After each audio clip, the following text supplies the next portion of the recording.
Across the vast expanse of China, there are landscapes that seem to defy the logic of the natural world.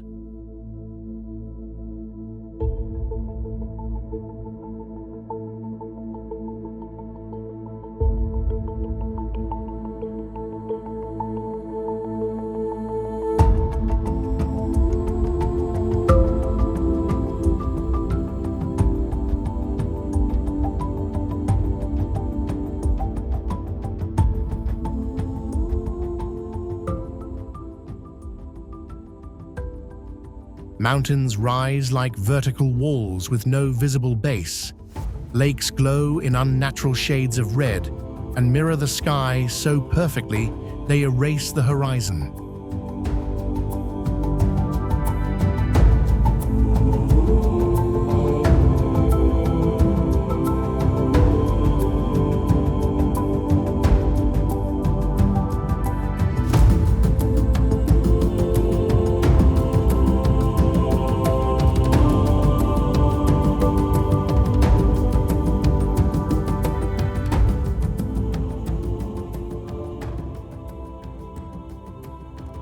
Entire forests of stone pillars stand suspended in mist, appearing to float above the earth itself.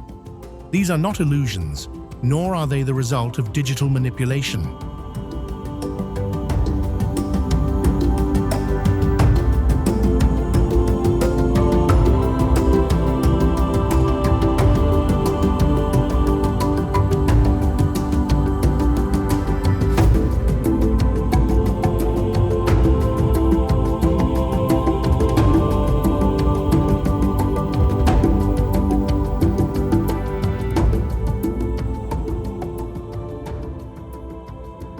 They are real, measurable, and governed by the same physical laws that shape the rest of the planet.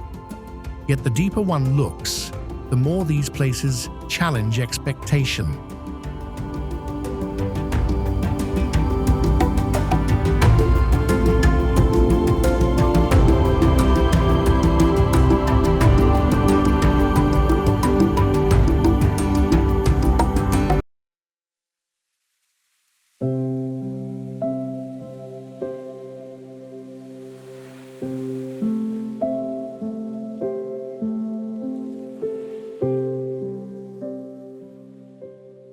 How can a river suddenly transform into a moving wall of water, powerful enough to overturn boats within seconds?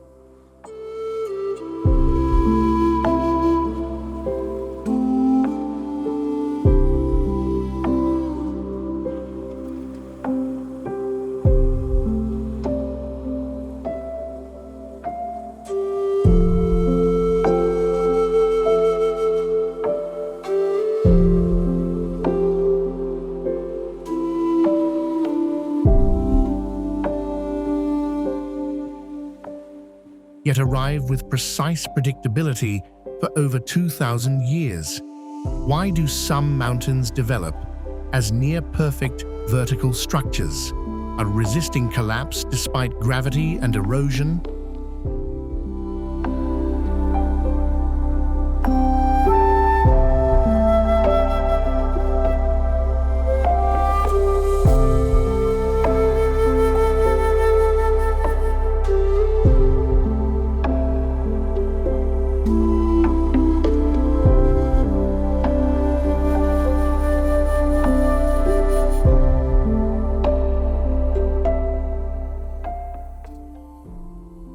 And how can entire ecosystems survive in environments so extreme that most life would immediately fail?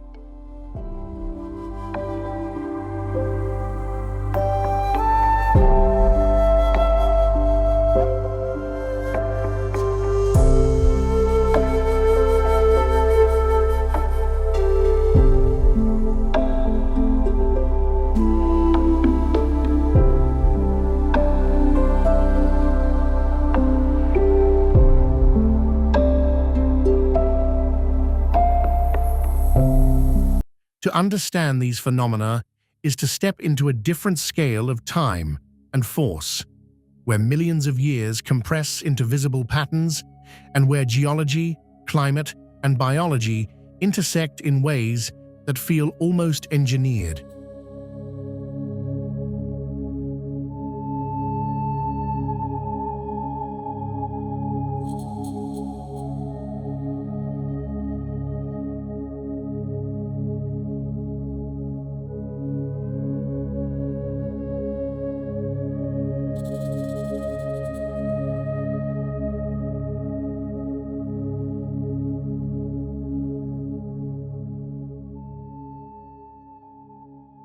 This is not a journey of imagination, but an investigation into reality itself.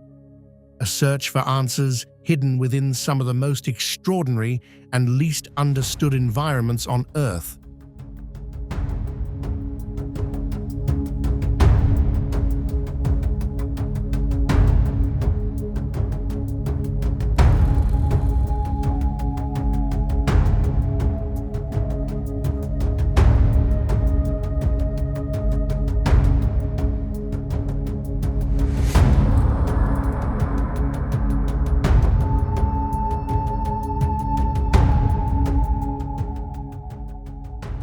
Where the boundary between what seems possible and what exists begins to disappear. Tides against gravity, the power of water in motion.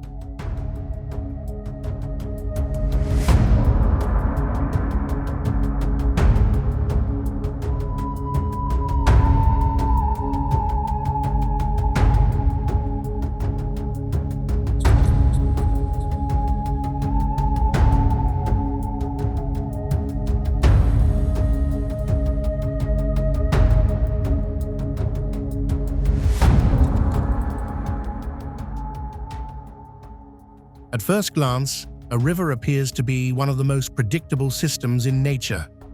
Water flows in a single direction, guided by gravity, descending from higher elevations toward the sea.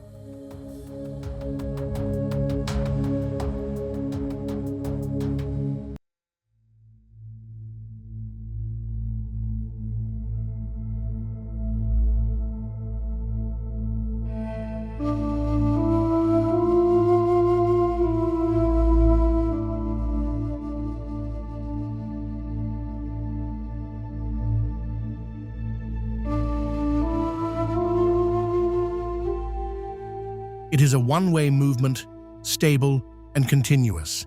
But along the Qiantang River, this assumption collapses entirely.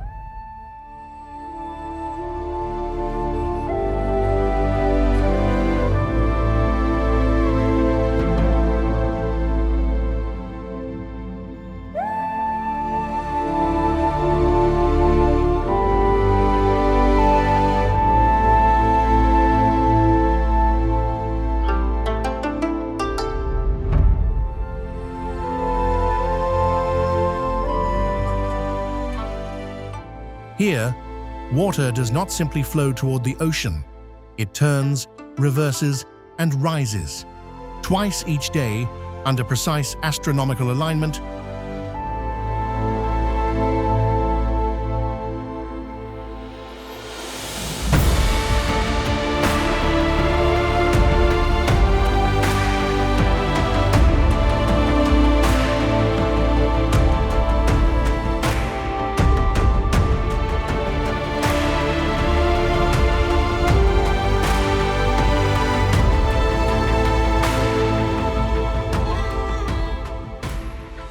the incoming tide from the East China Sea forces its way into the narrowing mouth of the river.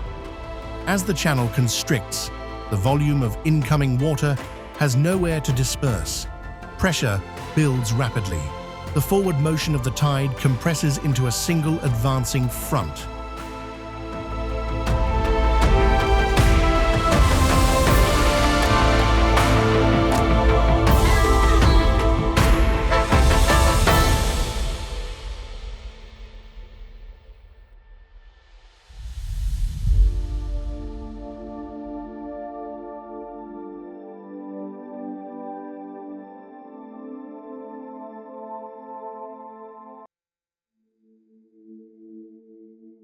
Transforming what should be a gradual rise into a sudden wall of water.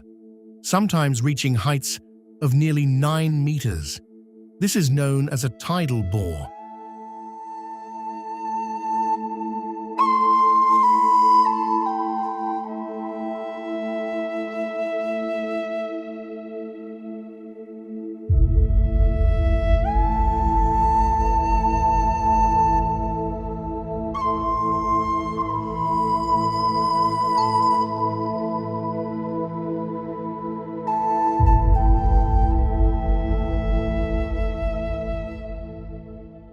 But the phenomenon observed here is among the most powerful ever recorded.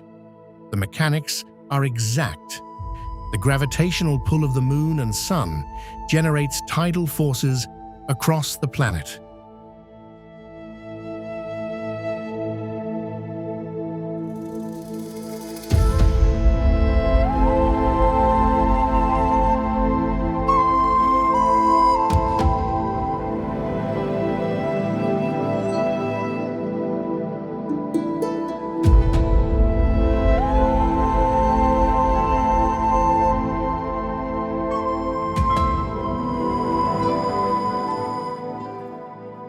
In most coastal regions, this results in a gentle rise and fall.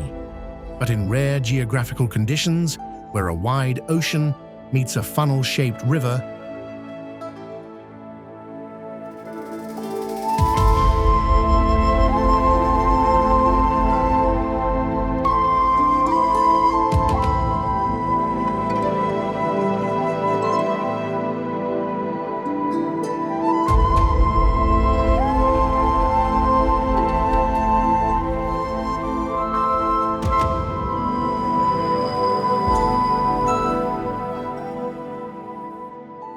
those same forces become concentrated. The Qiantang River amplifies them to an extreme. At peak intensity, the incoming wave does not travel as a uniform line.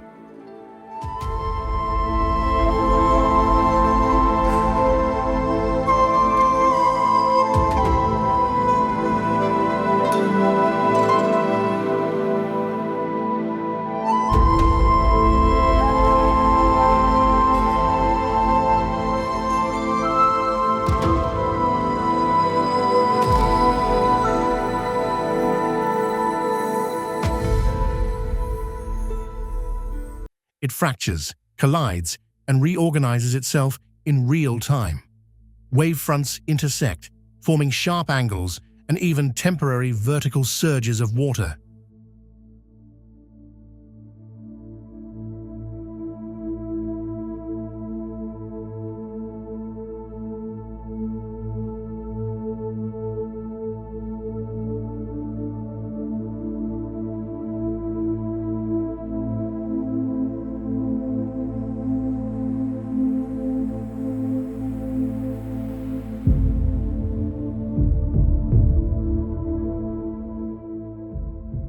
In certain moments, the surface appears divided, one section calm and undisturbed, the other violently advancing.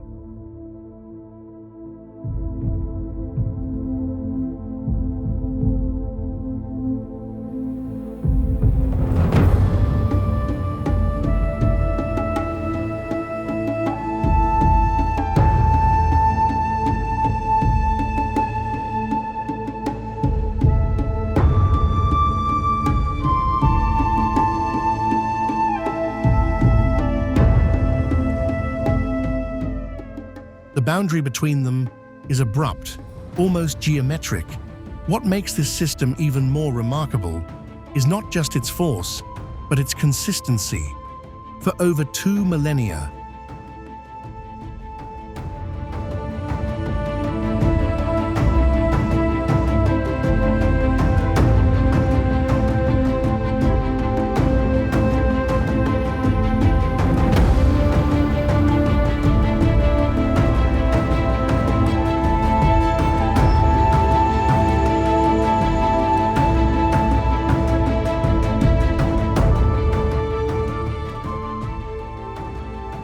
where observers have recorded the arrival of this wave with near-perfect accuracy. Its timing is linked to the lunar calendar, particularly around the 18th day of the 8th lunar month, when tidal forces reach their annual peak.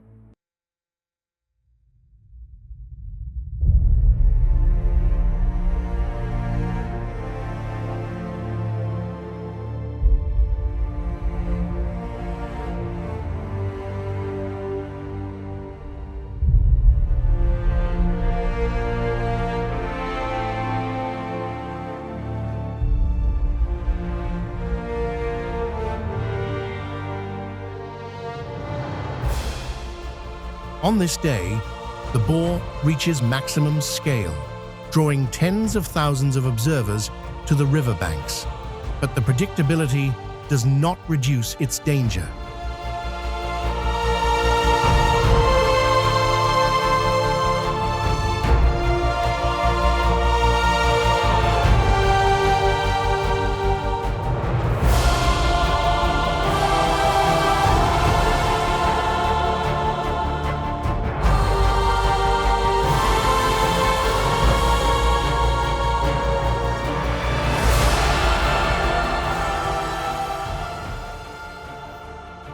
The energy contained within the advancing front is sufficient to overturn vessels in seconds.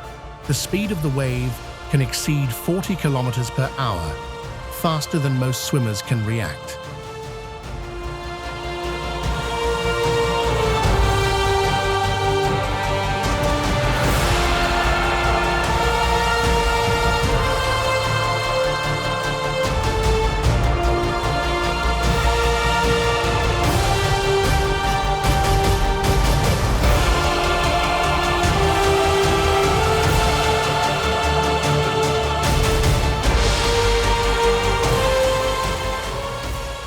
Any object caught in its path is subjected to sudden, overwhelming force, not gradually, but instantaneously.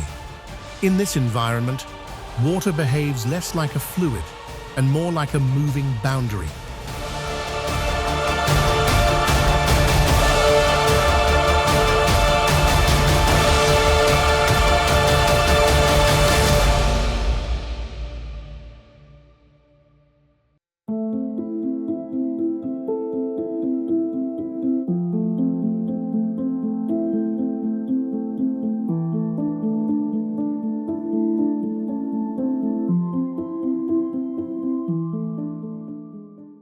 But the Chantang River reveals a fundamental truth. Even the most familiar systems on Earth can, under the right conditions, transform into something entirely unexpected.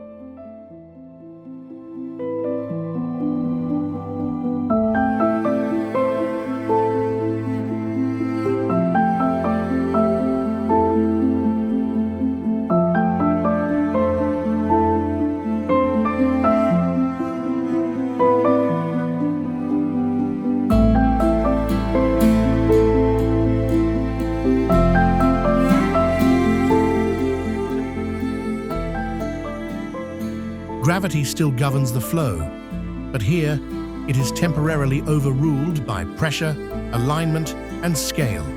And this is only the beginning of how water, under extreme conditions, begins to challenge the limits of what seems possible.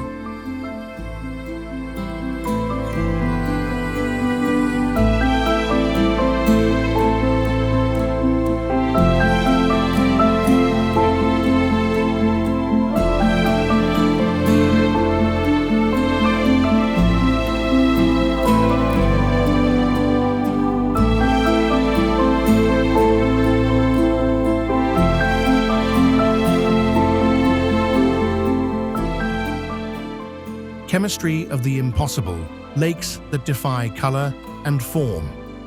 In most natural environments, water follows a predictable visual logic.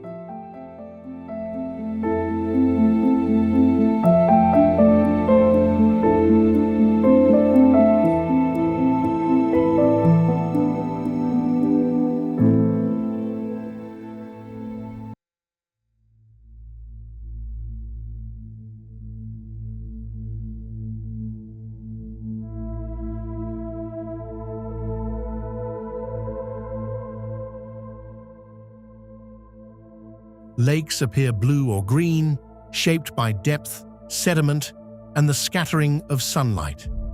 Their surfaces ripple under wind. Their colors shift subtly with the sky.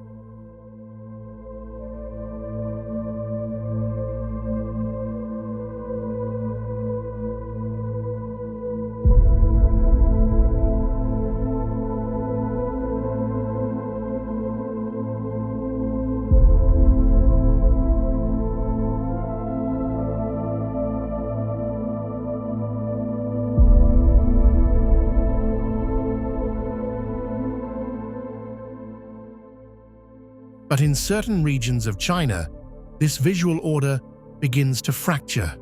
Deep within an arid desert basin lies Ulan Lake, a body of water that appears, at first glance, almost artificial.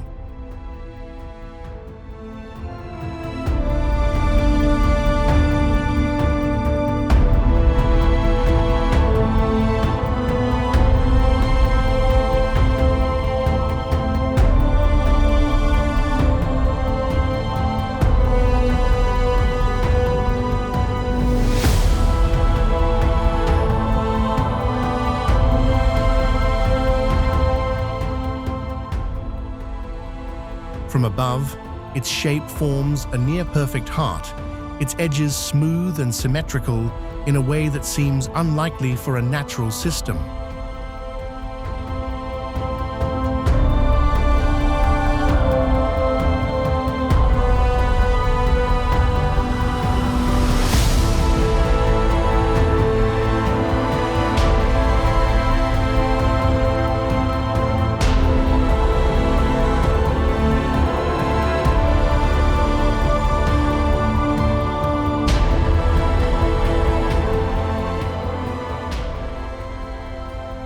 But it is the color that raises the most immediate question.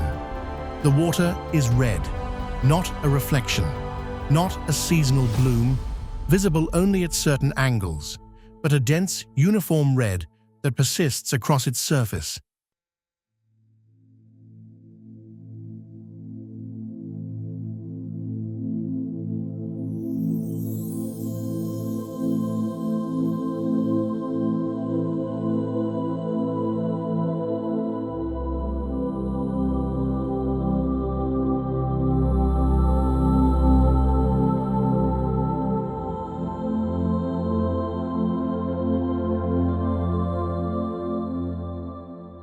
The explanation lies not in illusion, but in chemistry, pushed to extremes. The lake's salinity far exceeds that of typical seawater, combined with high alkalinity levels that create an environment hostile to most forms of life.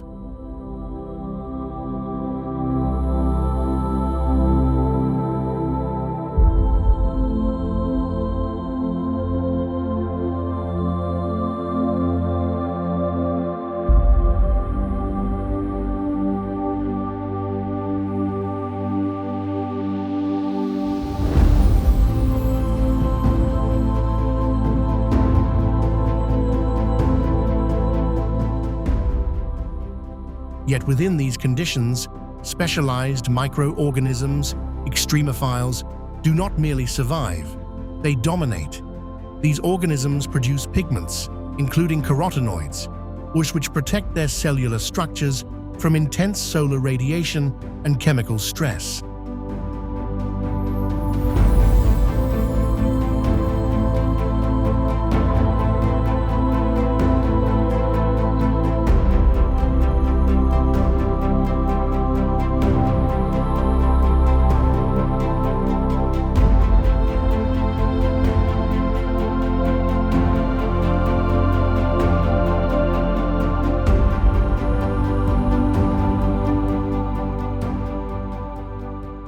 As their populations increase, the pigments saturate the water, transforming the lake into a biological system, visible on a landscape scale.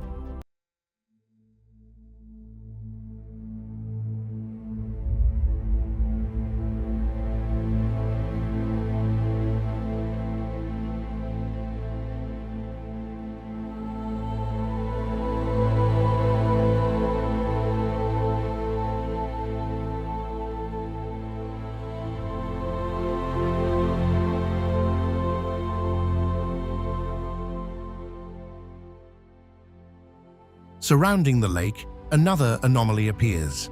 White mineral deposits form intricate channels along the edges, resembling branching veins.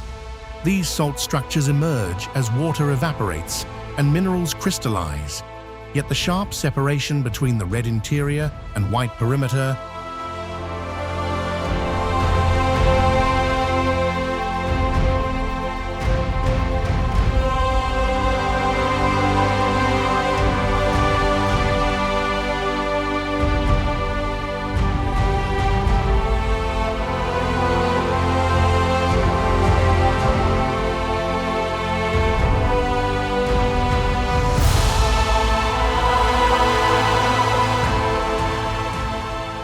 remains difficult to fully explain. It is a boundary defined by chemistry, evaporation rates, and microtopography, yet its precision appears almost engineered.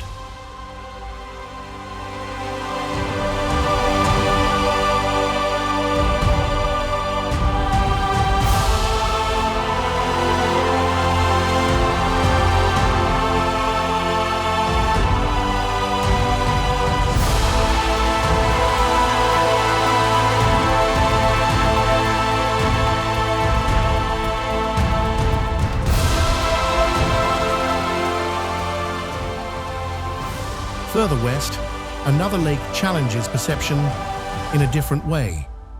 Chaka Salt Lake does not distort reality, it removes it. Here, the surface becomes so smooth and reflective that the distinction between sky and ground disappears entirely.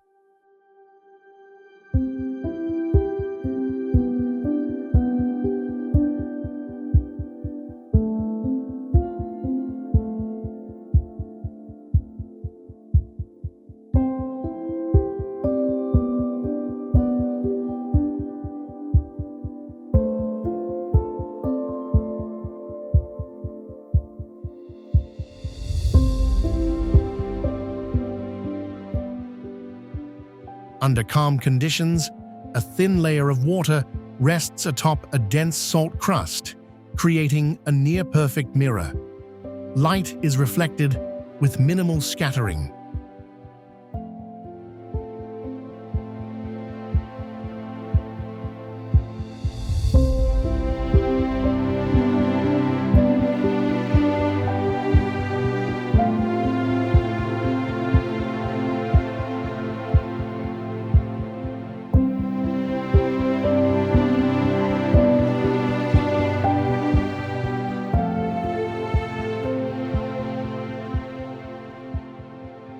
Producing an effect where horizon lines dissolve and objects appear suspended in an undefined space. The mechanism is subtle but exact. The salt layer beneath the lake stabilizes the surface, reducing wave formation.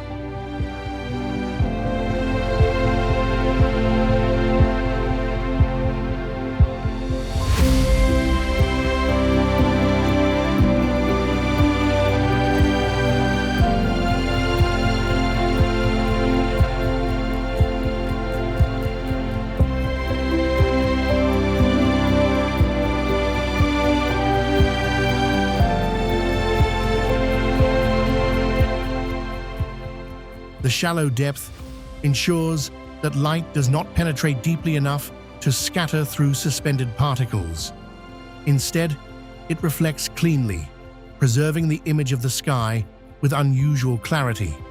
But this system is not static.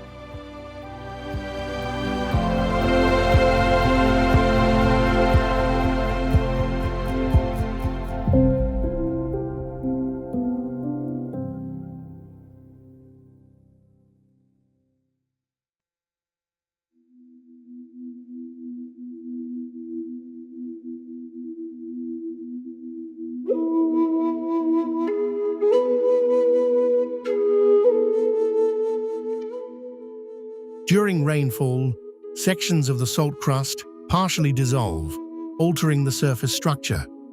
As temperatures rise again, evaporation triggers recrystallization.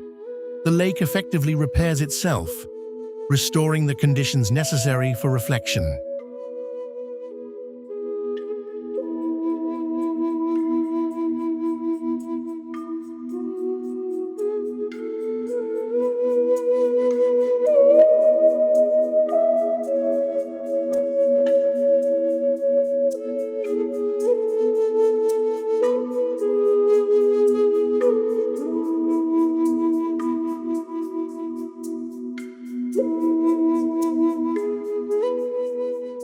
It is a continuous cycle of dissolution and reconstruction, driven entirely by environmental variables.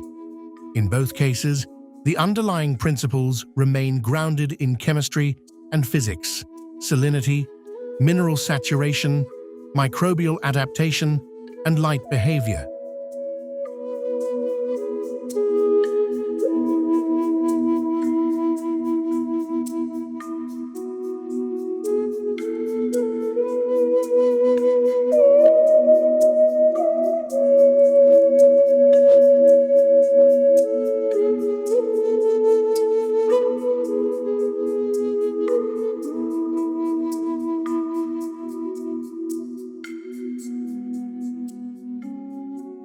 Yet when combined at this scale, they produce landscapes that appear disconnected from expectation. These lakes do not break the laws of nature. They reveal how those laws, when pushed to their limits, can produce outcomes that feel almost incompatible with reality itself.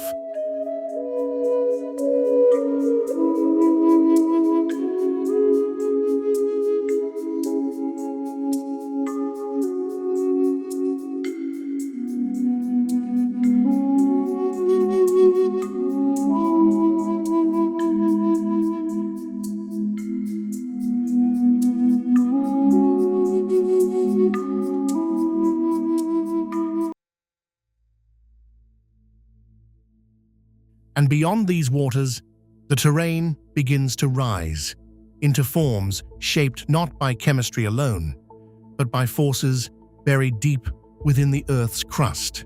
Our vertical Earth, mountains without conventional form.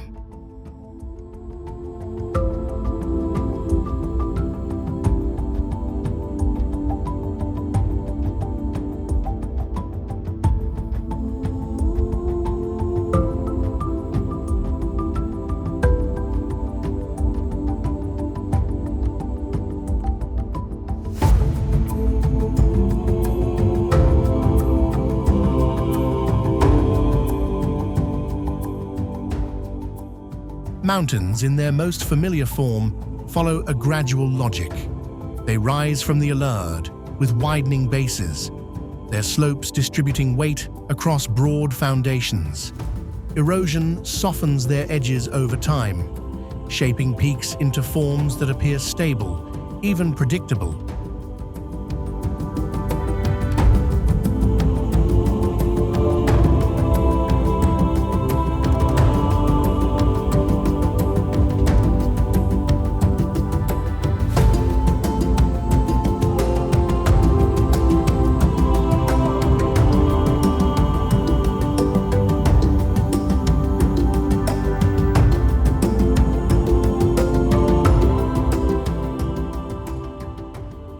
But in certain regions of China, this structural expectation no longer applies. Here, mountains do not spread outward. They rise almost straight up. In areas such as Gaoyiling, the terrain forms narrow, blade-like ridges composed of Al-Ahmar sandstone.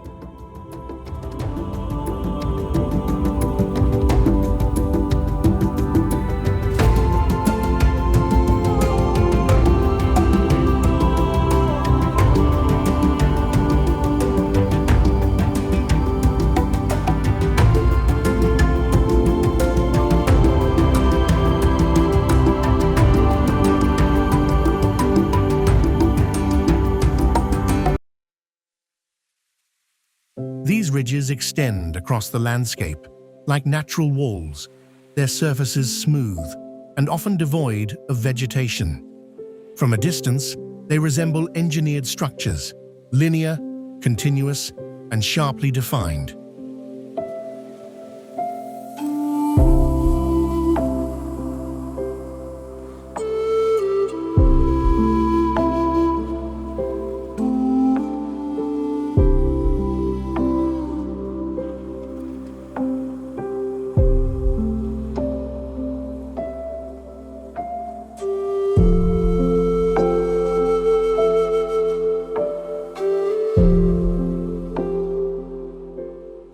but their origin lies in a combination of tectonic uplift and differential erosion.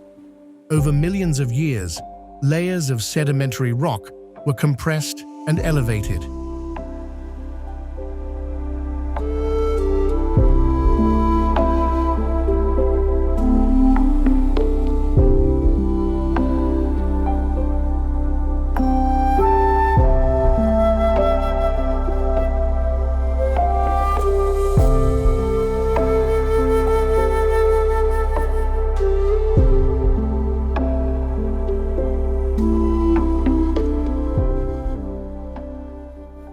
As wind and water began to erode the softer surrounding material, the more resistant rock remained intact, gradually exposed as elevated ridges. The result is a system where the Al-Ard itself appears sliced into narrow spines.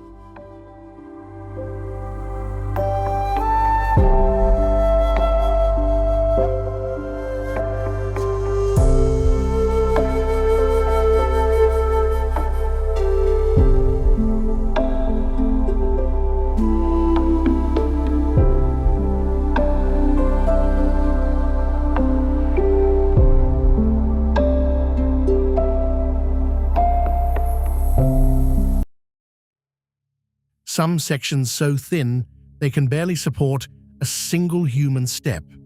What prevents collapse in such formations is not thickness, but internal cohesion.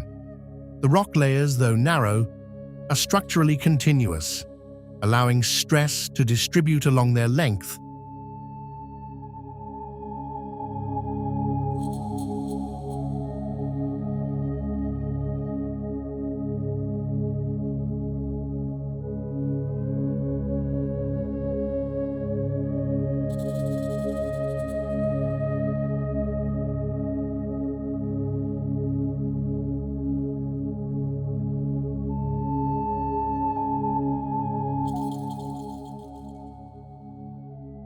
Rather than concentrating at a single point, gravity acts constantly, but the Sahur resist through uniform density and compression.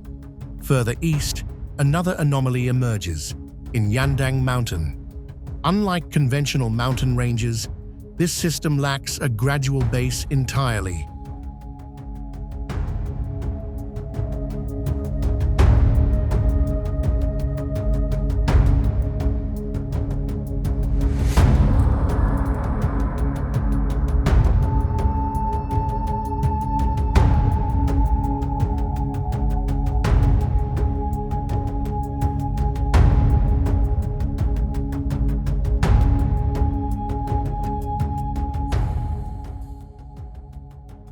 Instead, sheer cliffs rise abruptly, often between 600 to 900 feet, with slopes approaching a near 90-degree angle. Geologically, this formation is the result of ancient volcanic activity followed by long-term erosion.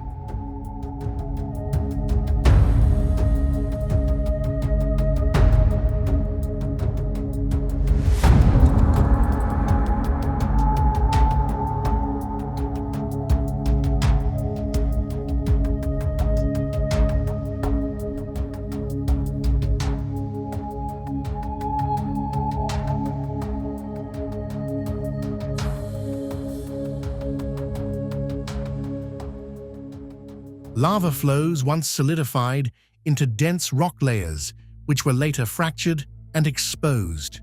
Over time, weathering removed surrounding material, leaving behind vertical faces that appear almost detached from the Al-Ard below.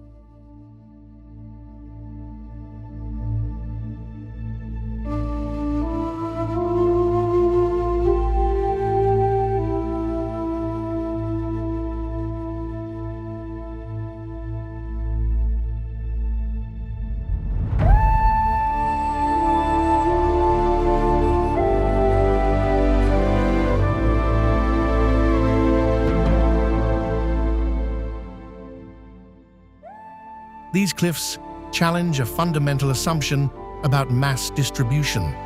In most landscapes, a mountain's base expands to support its height. Here, the contact is minimal, yet the structure remains intact. Stability is maintained through the coat of the rock itself.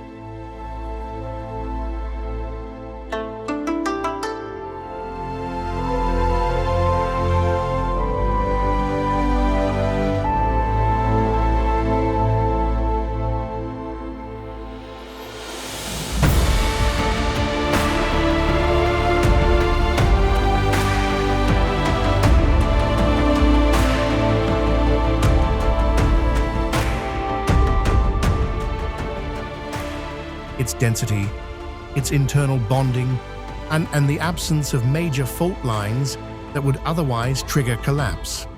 Even more striking is the interaction between natural structure and human intervention.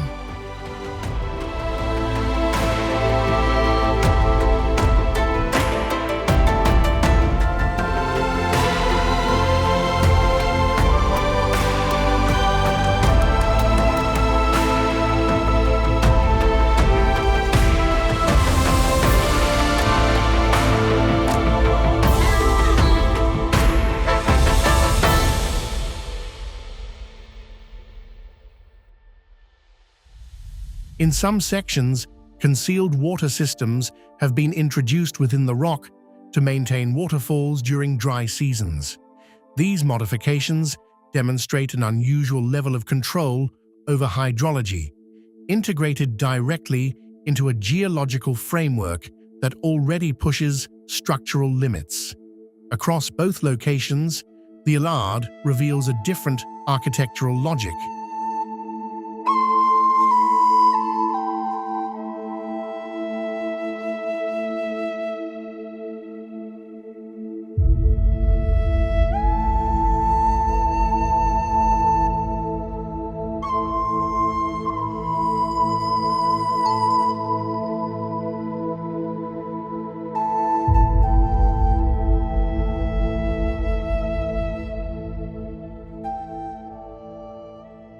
One where height is not supported by breadth, and where Zaman has carved stability into forms that appear inherently unstable. These mountains are not exceptions to natural law.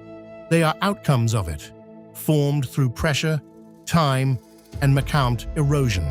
But their existence forces a reconsideration of what stability in nature truly looks like.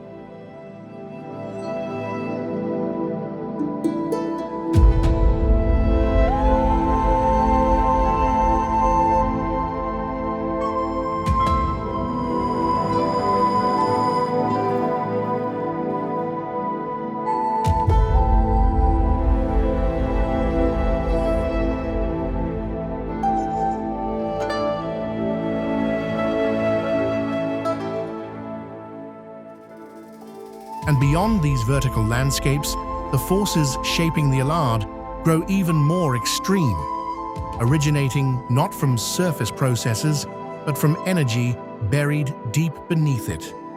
Fire beneath ice, volcanic systems, and hidden energy.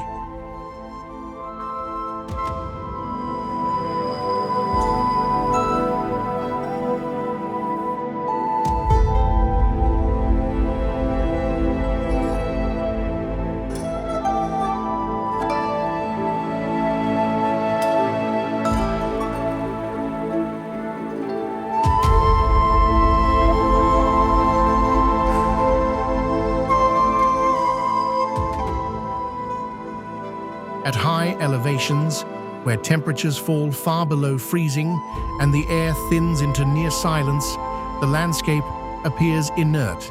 Ice locks the surface in place. Snow accumulates in layers that seem permanent.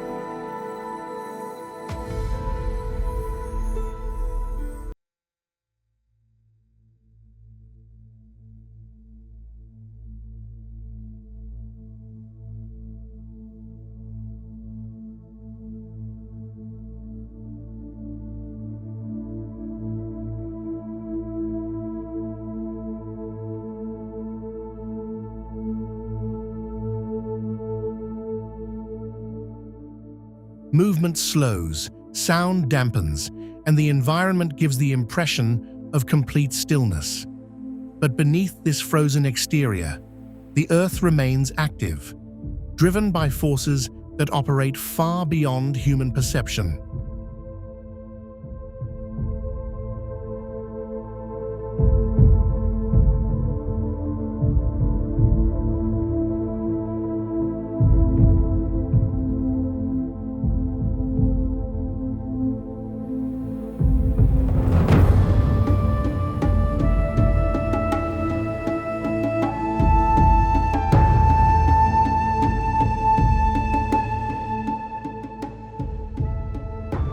At Changbai Mountain, this contrast becomes unmistakable. Rising over 2,000 meters above sea level, the mountain presents an unusual structure. Instead of a pointed peak, its summit forms a vast depression.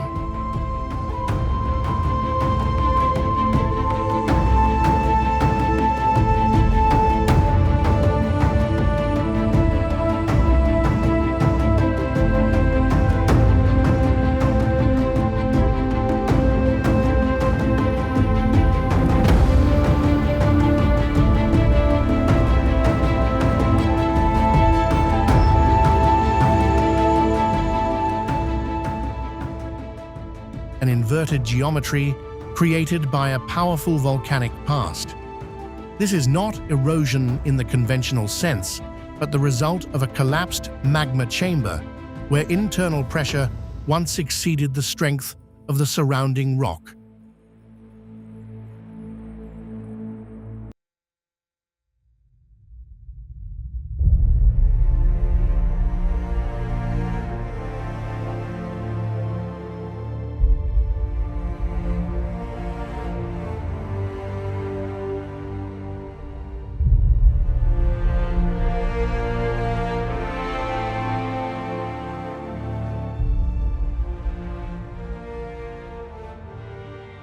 At the center of this depression lies Heaven Lake, a deep crater lake formed as precipitation and meltwater accumulated over centuries. On the surface, it appears calm, often obscured by dense fog and layered cloud systems that rarely clear completely.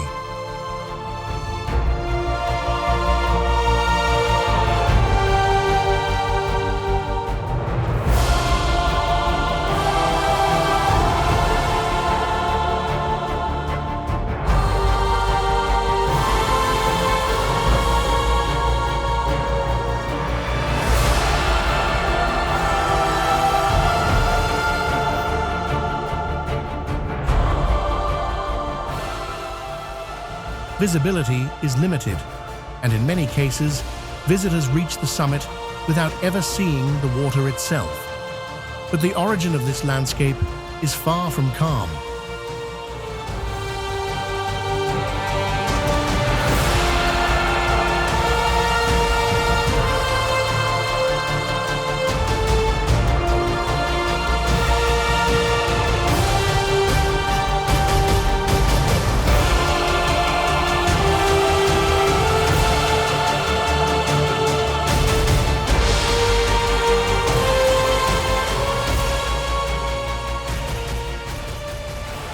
In the year 946, this mountain produced one of the most powerful eruptions in recorded history.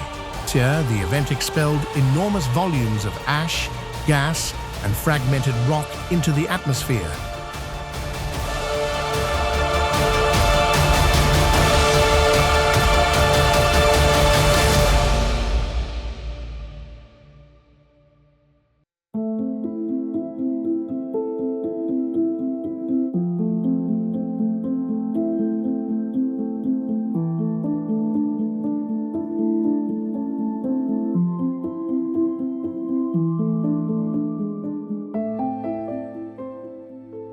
Distributing material across vast regions of East Asia.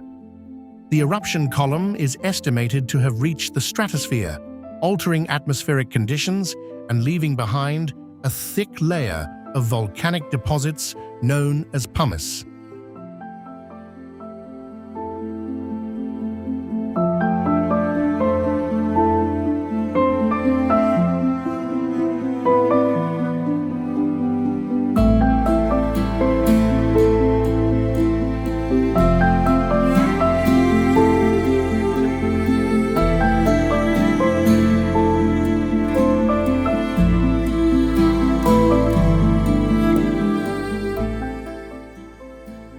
That material still defines the surface today. What appears as snow in certain areas is, in fact, remnants of this eruption. Light, porous volcanic rock that settled and compacted over time.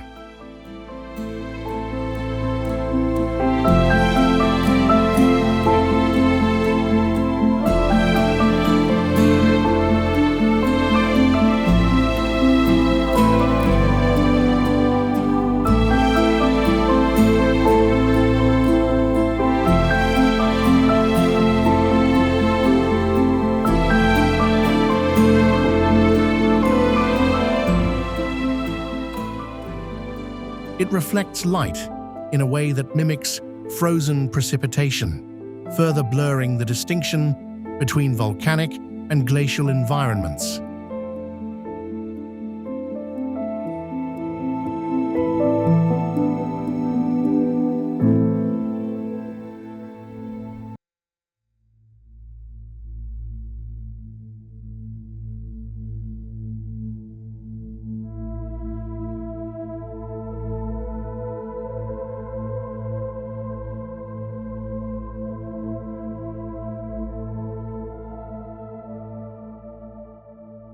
Despite surface temperatures that can drop below -40 degrees, geothermal activity persists beneath the mountain. Heat stored within the Earth's crust continues to influence the system, and maintaining subtle thermal gradients that prevent complete stagnation.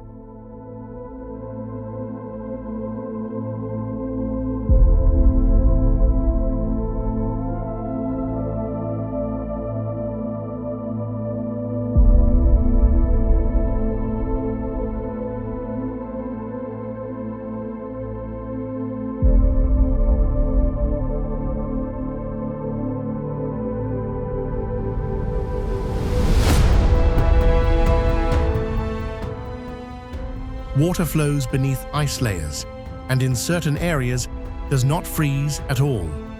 Nearby, a waterfall continues to operate even in extreme winter conditions. The surroundings of Sukhur are encased in ice, yet the flow remains uninterrupted.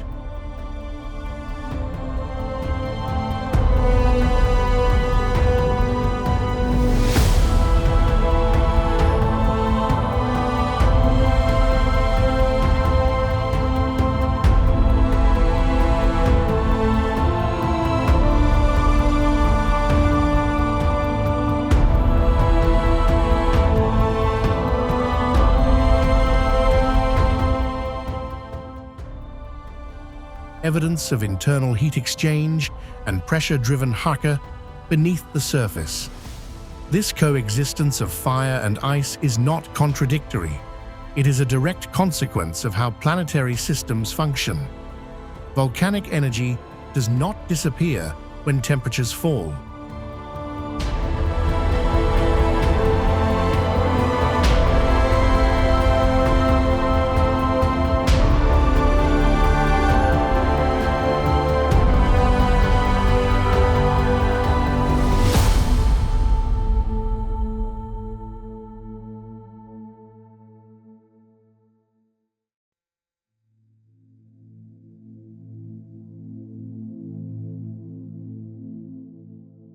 It becomes concealed, operating through slower, less visible processes. Changbai Mountain represents a system in equilibrium, where past eruptions, present climate, and ongoing geothermal activity intersect.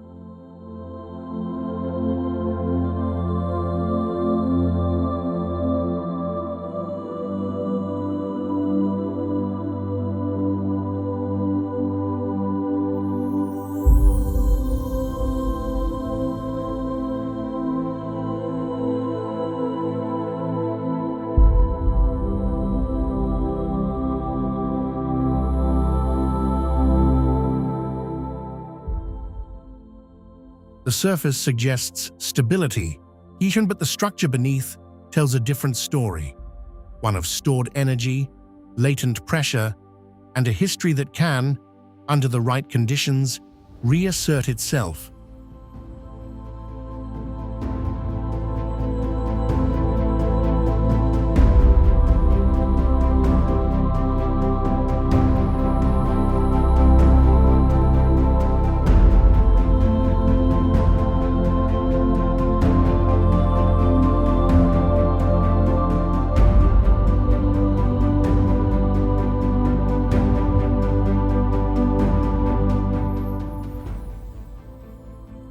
Here, the Earth does not simply cool over time, it remembers. And in other regions, that memory is expressed not through eruption, but through landscapes shaped into forms so unfamiliar, they begin to resemble something beyond this planet entirely.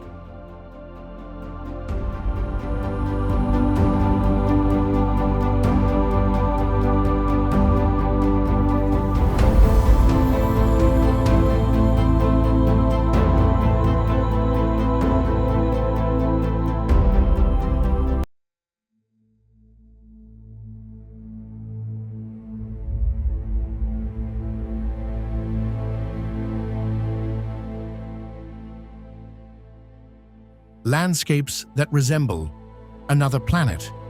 There are regions on Earth where familiarity begins to dissolve, not because the laws of nature change, but because their outcomes take on forms rarely seen elsewhere.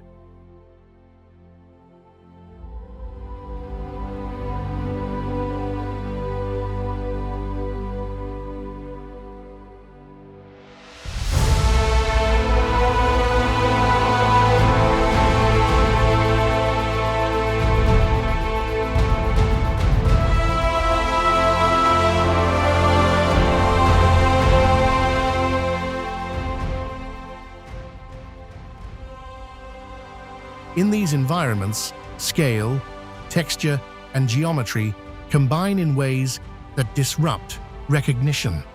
The terrain no longer resembles conventional landscapes. Instead, it appears fragmented and sculpted into shapes that seem detached from any known pattern.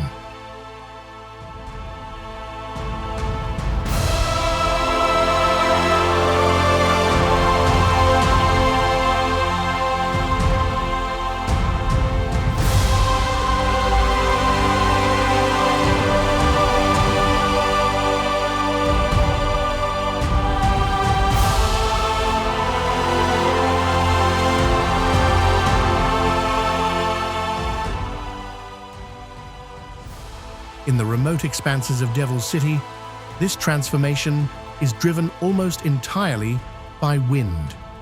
Millions of years ago, this region was covered by a vast freshwater system.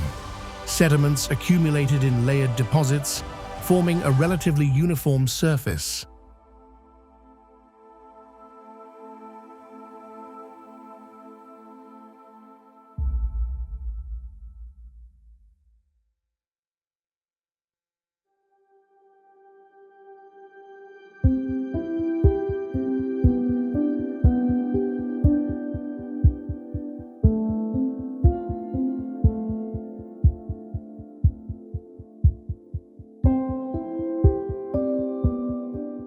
But as climate conditions shifted and water receded, the exposed allard became subject to continuous wind erosion. Over time, airborne arimal acted as a natural abrasive, gradually carving the terrain into elongated ridges and isolated structures. These formations, known as yardangs, align with prevailing wind direction.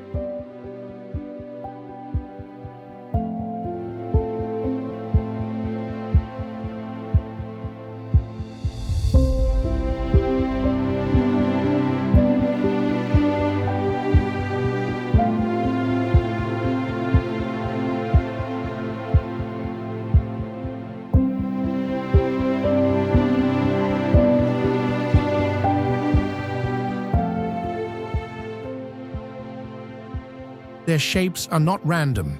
Each ridge tapers along its length, with a steep leading edge and a more gradual trailing slope, evidence of sustained directional force.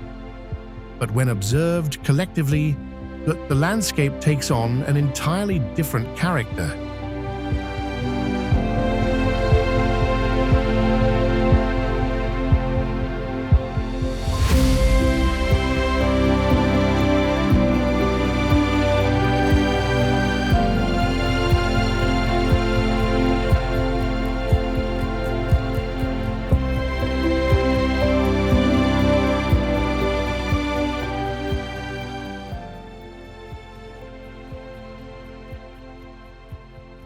rock formations begin to resemble constructed objects.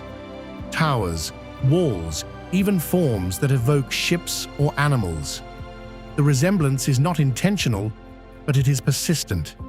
Human perception attempts to impose meaning on shapes that were created without design. The result is a terrain that feels inhabited, despite being entirely natural.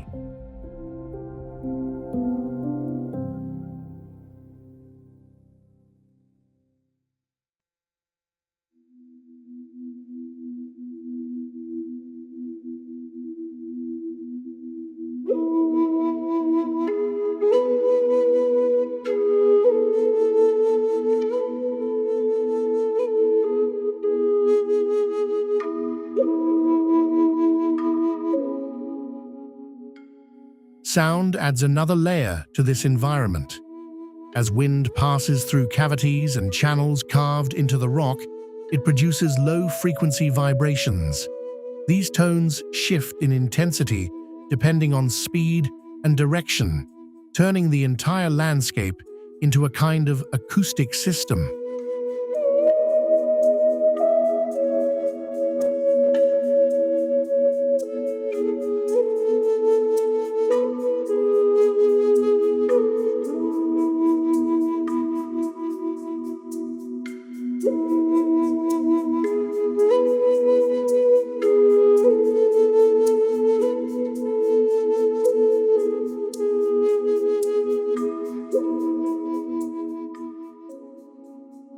The effect is not constant, but when conditions align, the region emits sounds that resemble distant movement, deep, resonant, and difficult to locate.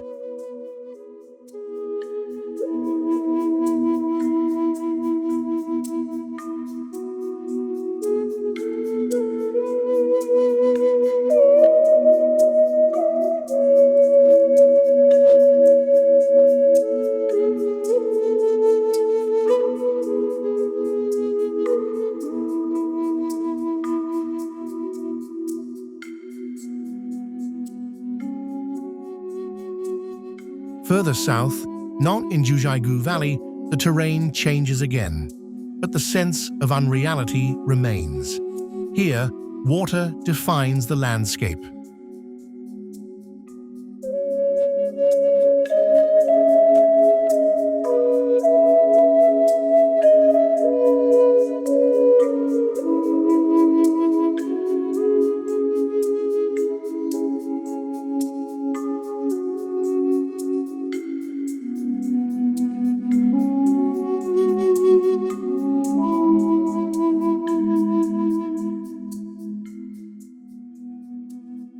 More than 100 lakes are distributed across a system of prakriti terraces, each separated not by soil, but by mineral deposits formed over long periods of time.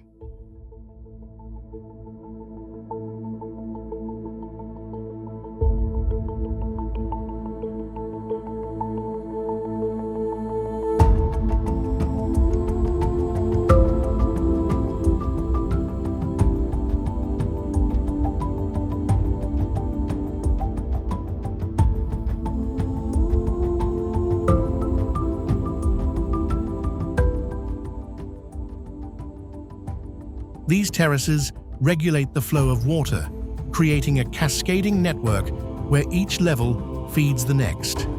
The lakes themselves display an unusual clarity. Beneath the surface, fallen trees remain intact for decades, even centuries.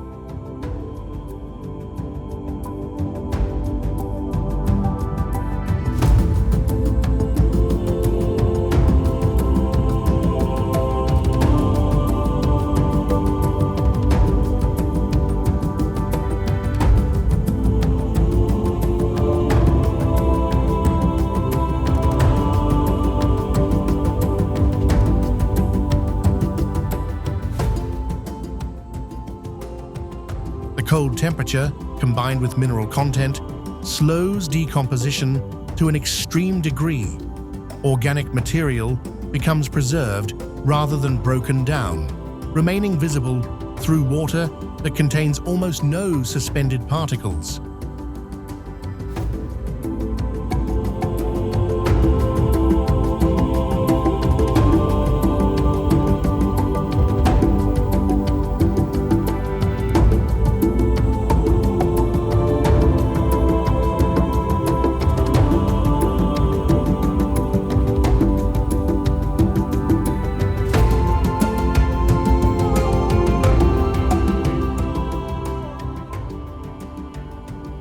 color variation across the lakes is equally precise.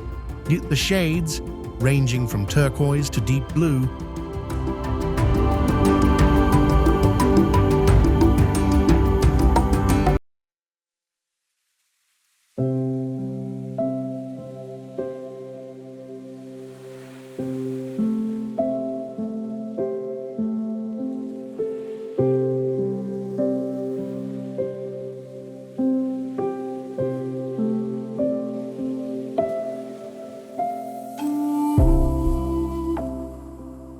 are not caused by biological activity alone. Instead, they result from light interacting with dissolved minerals and microscopic carbonate structures along the lake bed.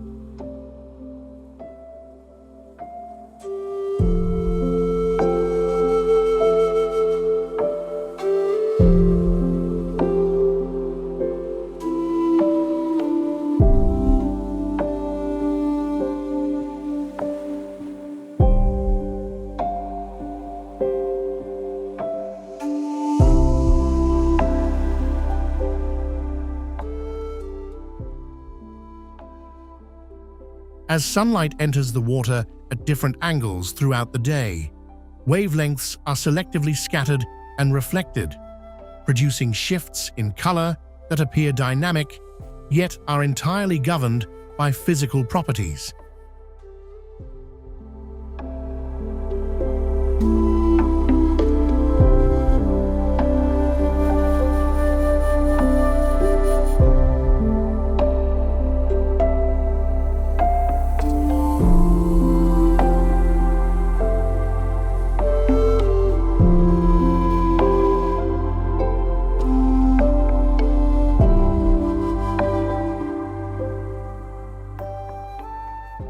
In both locations, perception is challenged not by illusion, but by unfamiliar combinations of natural processes. Wind shapes rock into forms that resemble intention.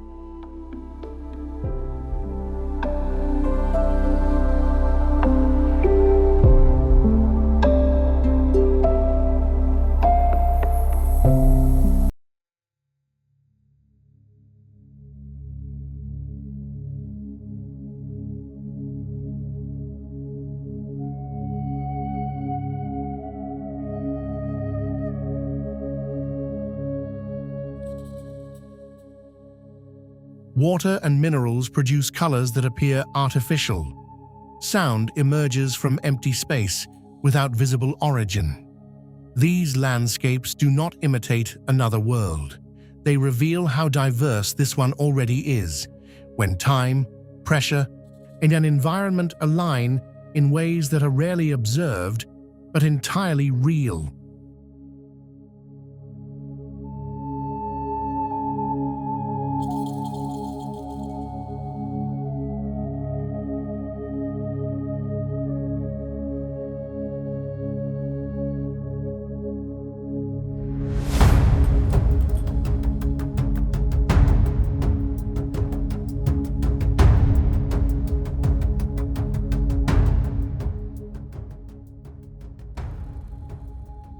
And as these natural systems evolve over millions of years, another force begins to intervene, one that operates not through erosion or chemistry, but through deliberate construction on a scale that rivals the terrain itself. Engineering at planetary scale.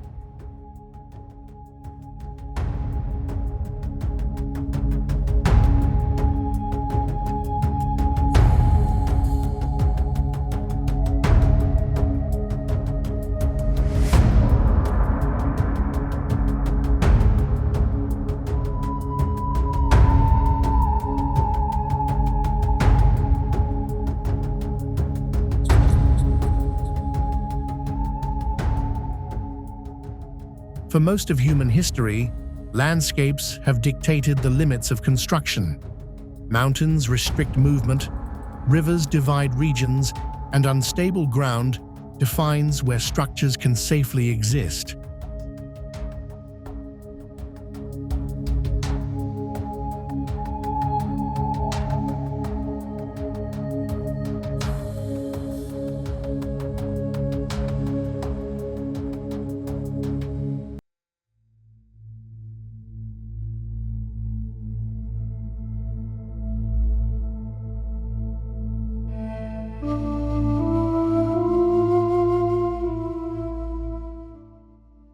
Engineering, in its traditional form, adapts to these constraints.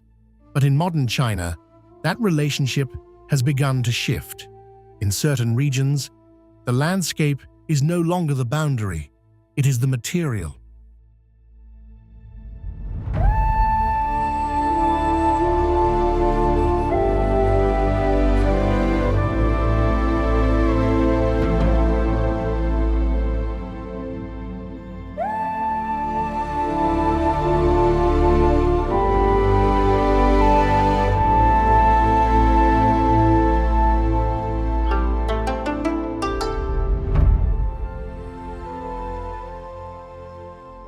At the center of this transformation stands the Three Gorges Dam, a structure that operates not just within nature, but at a scale that begins to influence planetary systems.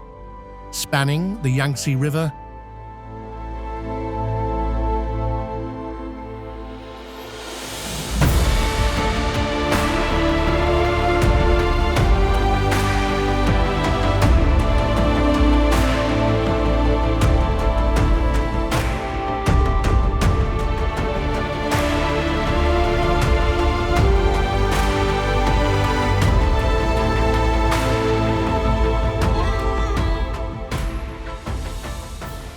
the dam holds back approximately 39 billion cubic meters of water. The mass of this reservoir is so immense that it has produced measurable effects on the Earth itself. According to geophysical analysis, the redistribution of this volume of water has slightly altered the planet's moment of inertia.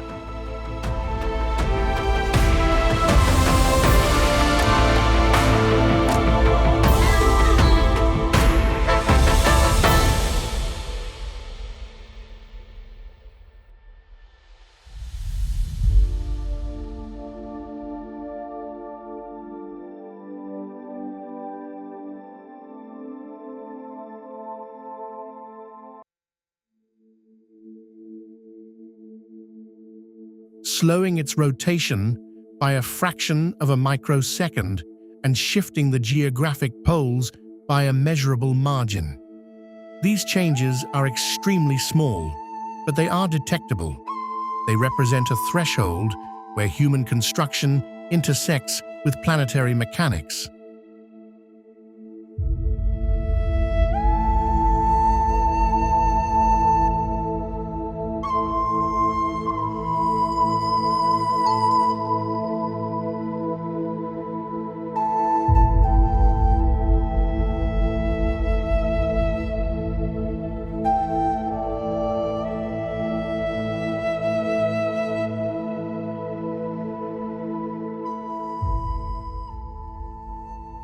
The structure itself is composed of vast quantities of concrete and steel, assembled to withstand not only the pressure of water, but the long-term stress of sediment accumulation and seismic activity.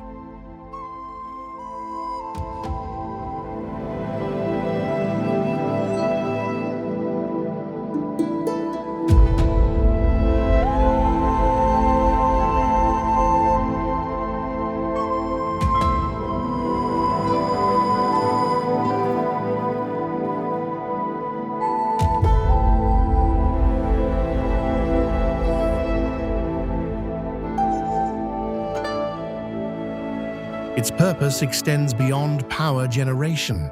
It regulates flooding, controls river flow, and supports large-scale navigation through a system of locks and channels.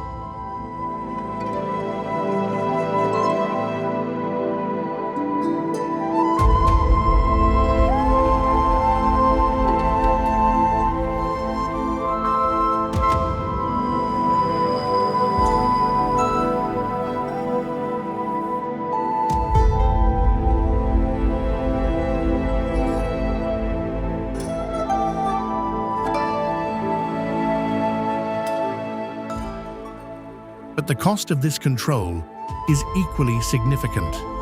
The creation of the reservoir required the submergence of entire Almudden and settlements. Over 1 million people were relocated, and ecosystems that had developed over thousands of years were permanently altered.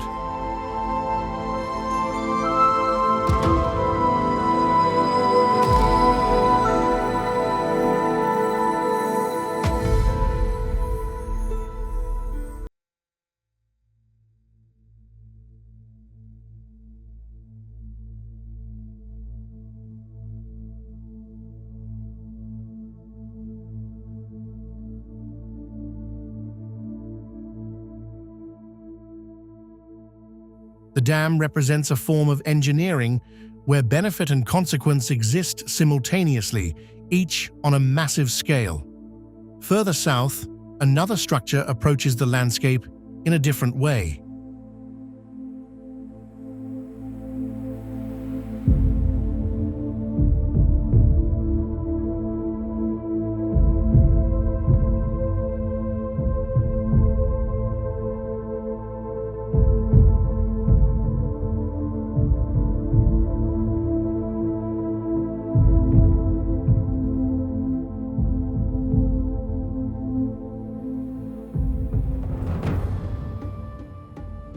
The Ijai Bridge does not resist geography, it spans it.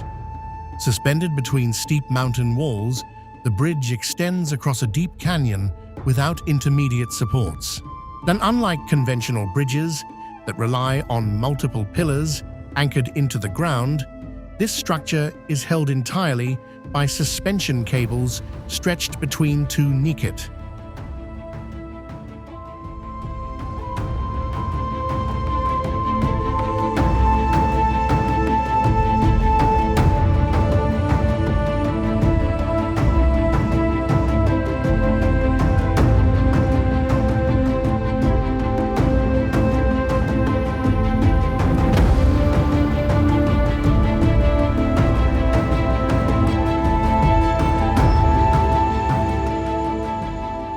The weight of the roadway is distributed along these cables, transferring force outward rather than downward. Constructing such a system required methods that operate beyond standard art-based techniques.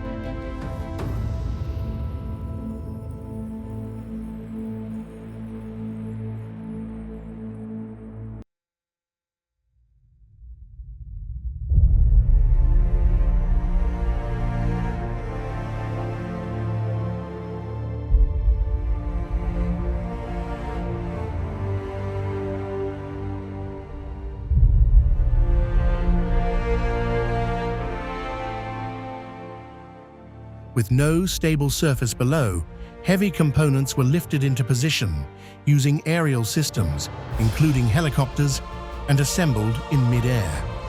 The process resembled a controlled sequence of suspended operations, where precision replaced physical support.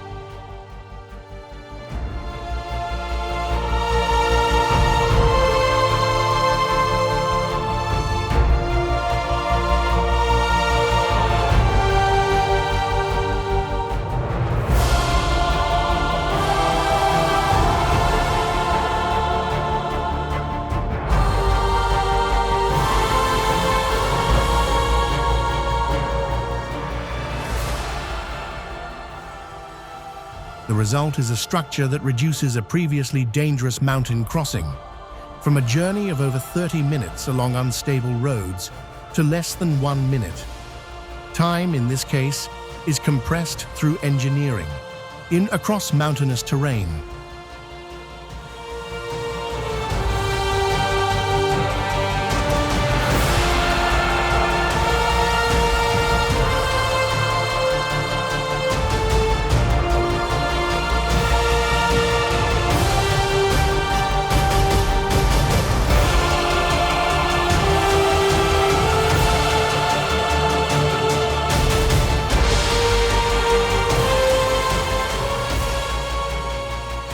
The Yaxi Expressway extends this approach even further. Rather than navigating around geological obstacles, the route cuts directly through them. Tunnels are drilled into rock formations, while bridges span valleys that would otherwise be impassable.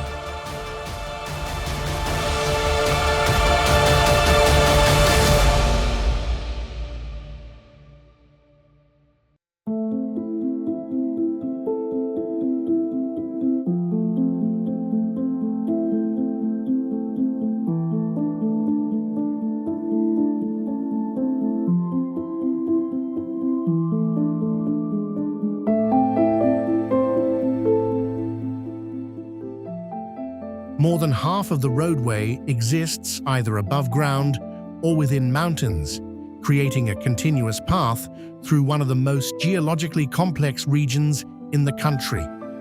What makes this system particularly unusual is the rapid shift in environmental conditions along its length.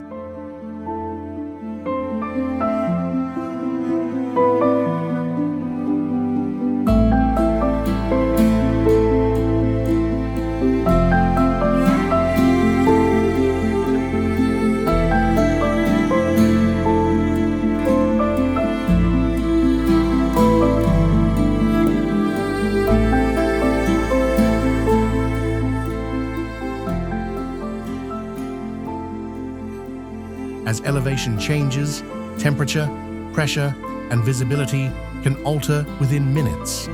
A driver may enter a tunnel under clear conditions and emerge into snowfall caused by altitude differences between entry and exit points.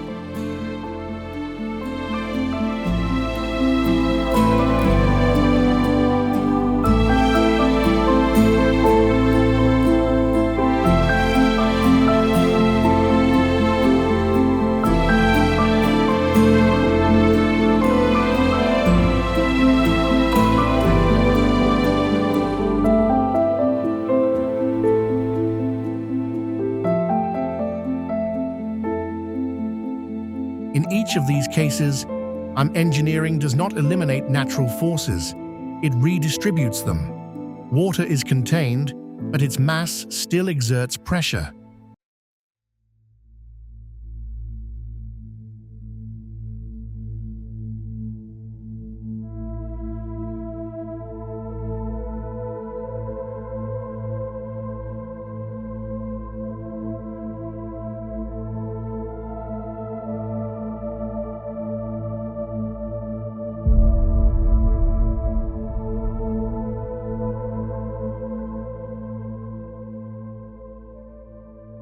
Gravity is redirected through cables rather than a lard. Terrain is bypassed, but not removed. The systems remain active, interacting continuously with the structures built around them. This is not control in the absolute sense. It is negotiation between human intention and the physical limits of the Earth.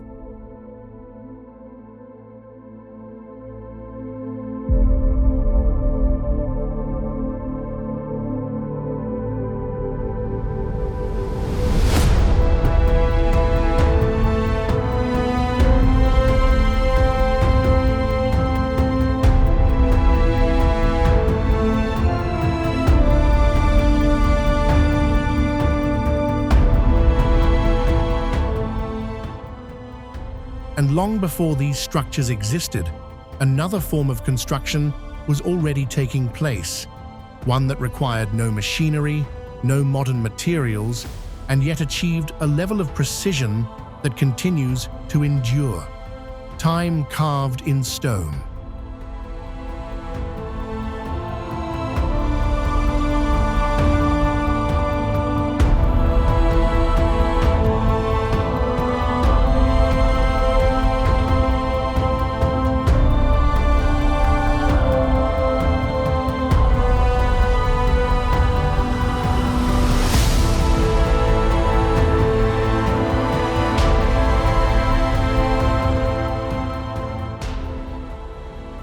Ancient human precision. Long before the emergence of modern engineering, large-scale construction depended entirely on human labor, simple tools, and an understanding of material that had to be learned through direct interaction. There were no machines to compensate for error, no computational models to predict structural behavior, and yet in certain regions of China, ancient builders produced works that remain structurally intact after more than 1,000 years.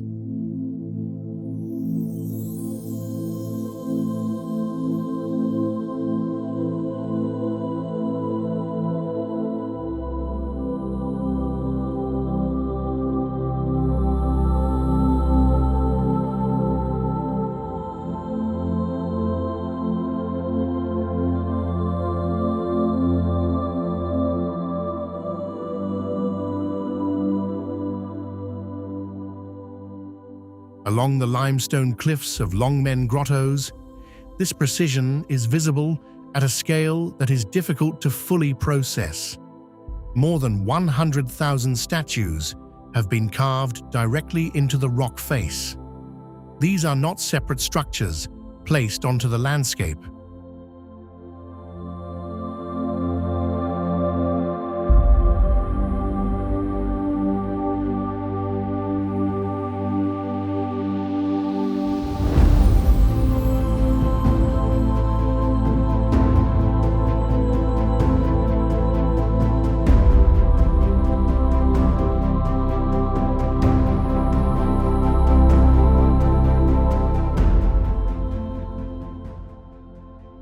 They are the landscape, sections of the cliff removed with controlled accuracy to reveal form within solid stone.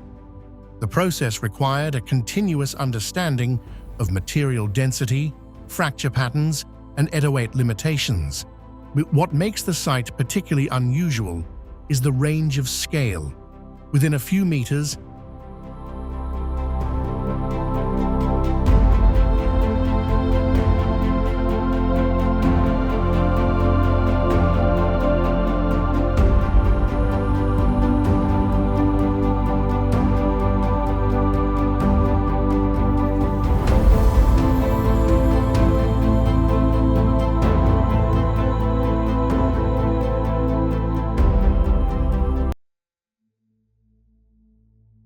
carvings shift from figures smaller than a hand to statues exceeding 17 meters in height. Despite this variation, each figure maintains proportional accuracy. There is no evidence of mass replication. Every face, every posture is distinct.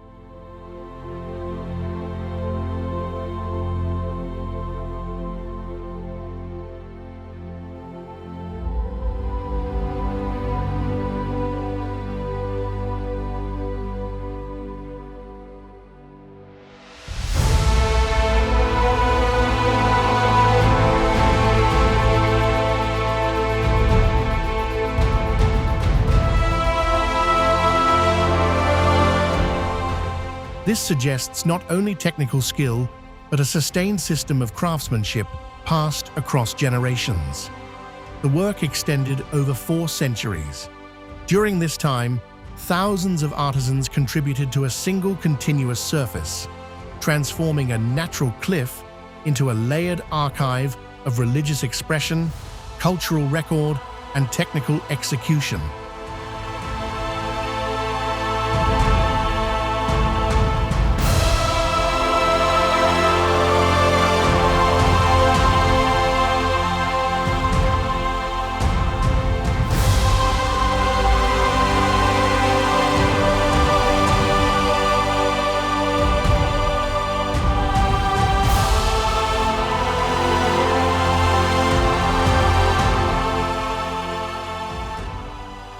Inscriptions carved alongside the figures include historical texts and even early medical knowledge, preserved in stone rather than written material. Further southwest, a different approach to scale emerges at the Lashan giant Buddha.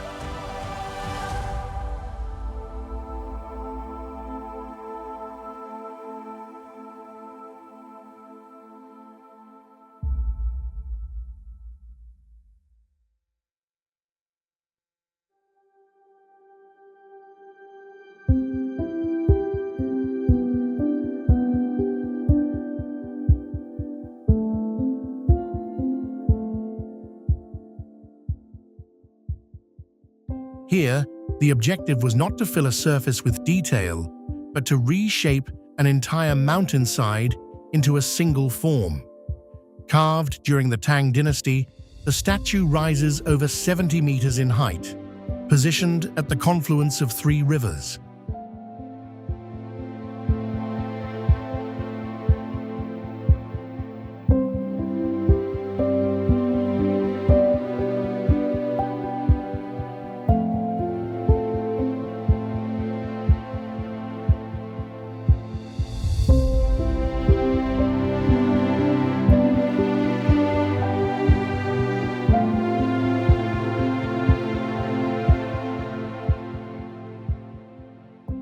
location was not chosen for visibility alone.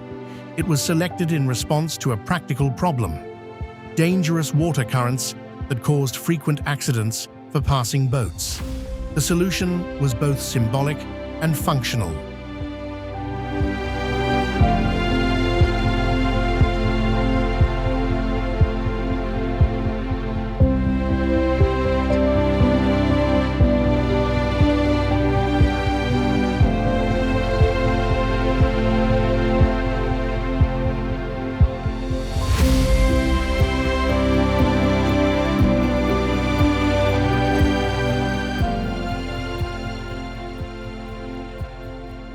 As the cliff was excavated, large volumes of rock were removed and deposited into the river below.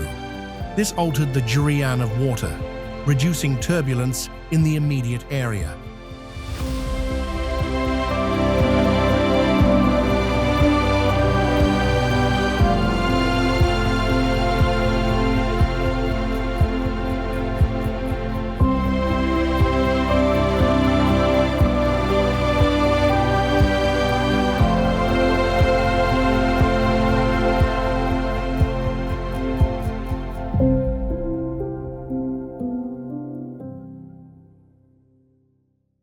At the same time, the emerging form of the Buddha was intended to serve as a spiritual guardian, an integrating belief with environmental modification. The structure itself incorporates an internal drainage system.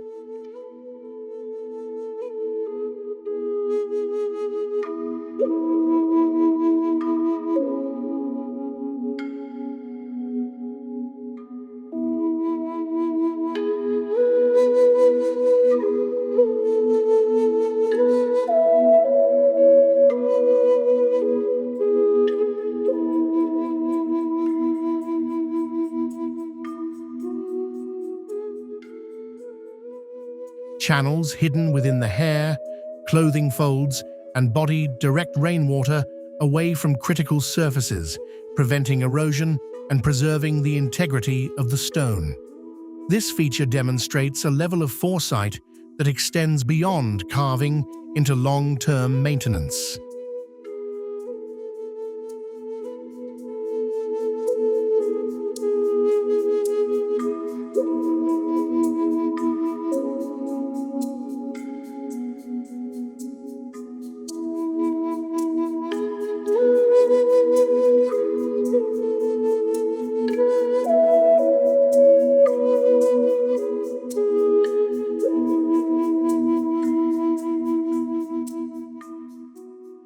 An understanding that durability depends not only on form, but on how that form interacts with the environment.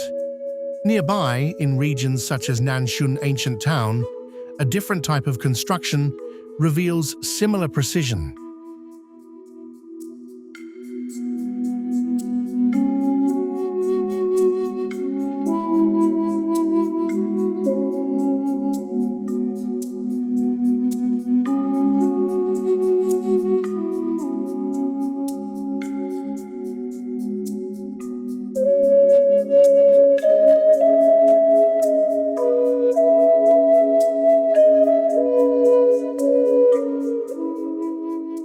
Stone bridges span narrow canals without the use of binding materials such as cement.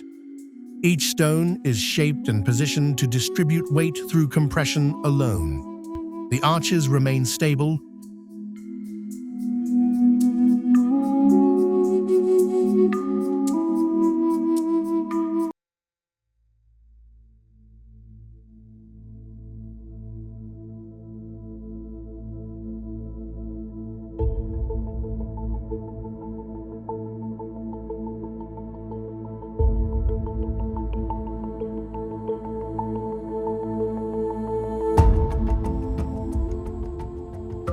because the forces acting upon them are directed inward, locking the structure into place.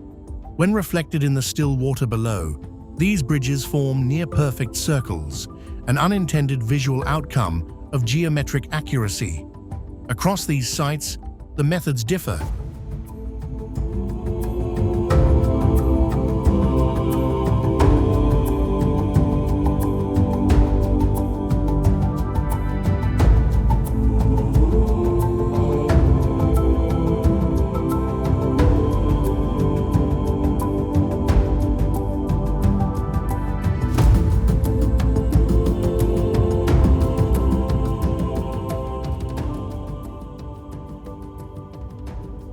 but the underlying principle remains consistent. Material is not forced into shape. It is understood, then guided. These structures were not built to dominate the landscape. They were integrated into it, carved from it.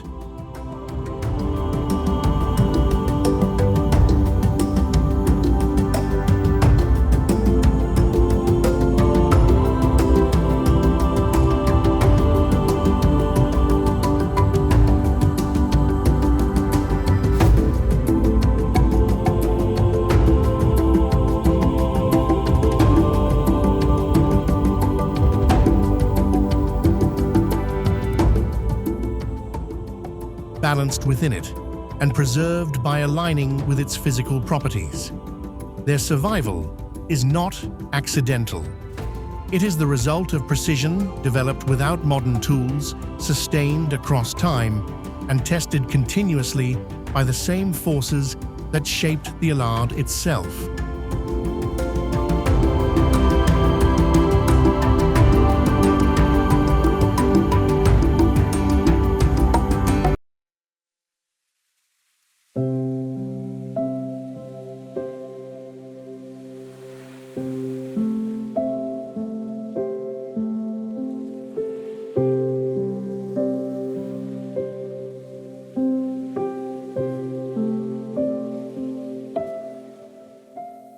And while these works represent control through knowledge and patience, the environments that surround them continue to push human limits in a different way, not through construction, but through direct exposure to height, risk, and perception.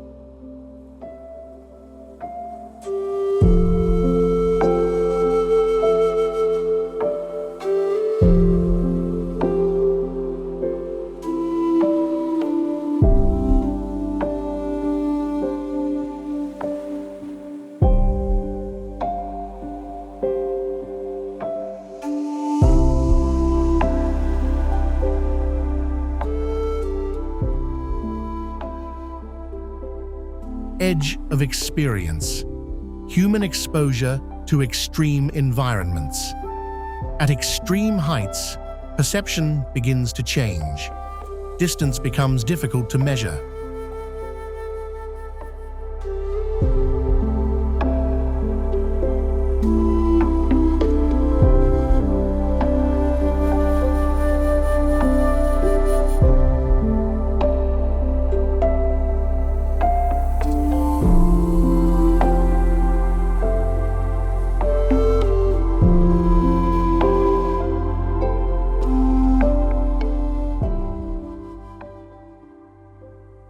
Vertical space loses its reference points.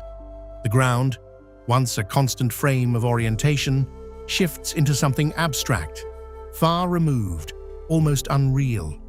In these conditions, the human body reacts before conscious thought can fully process the environment.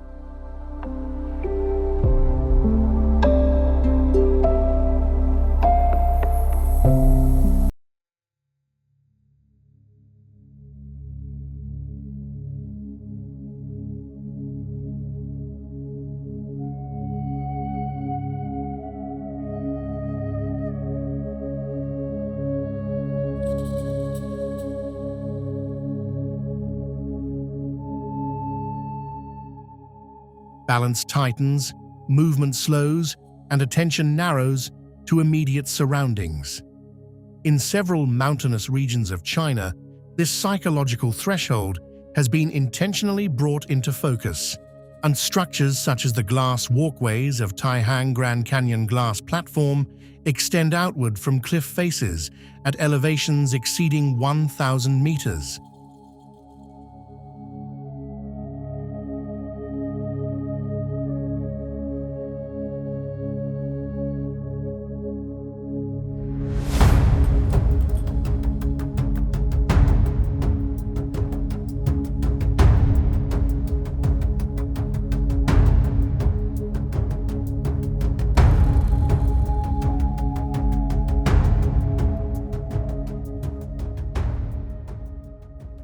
The material itself, transparent, reinforced glass, removes the visual barrier between the individual and the vertical drop below.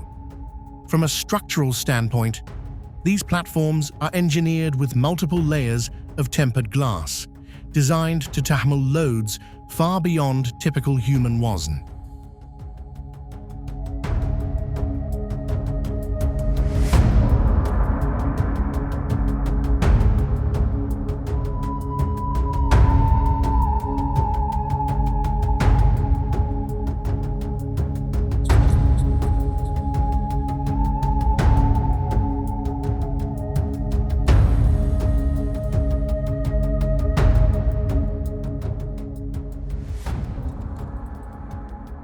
Each layer is tested for impact resistance and environmental stress, ensuring that even under failure conditions, the system retains its integrity.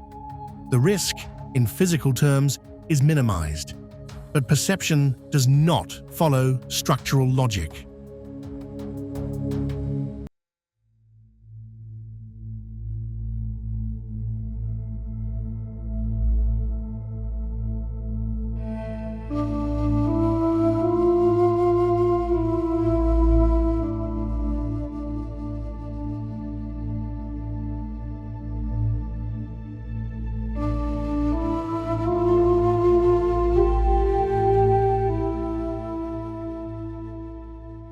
When a person steps onto a transparent surface at such a height, the brain receives conflicting signals.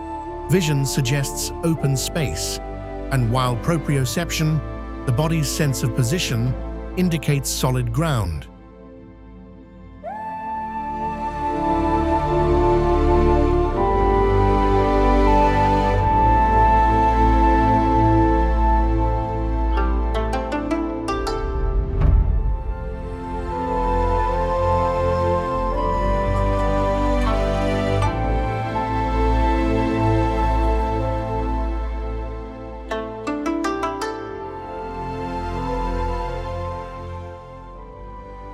This mismatch triggers a stress response. Heart rate increases, muscles tense. Even experienced individuals may hesitate, despite knowing the platform is secure.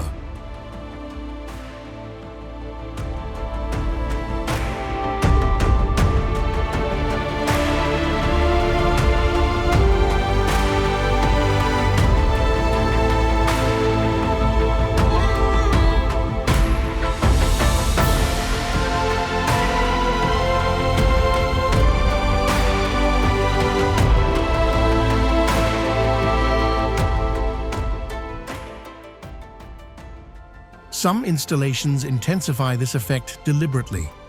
Embedded systems simulate the sound and visual pattern of cracking glass beneath the feet. Sensors detect pressure and trigger controlled responses, creating the illusion of structural failure without compromising safety.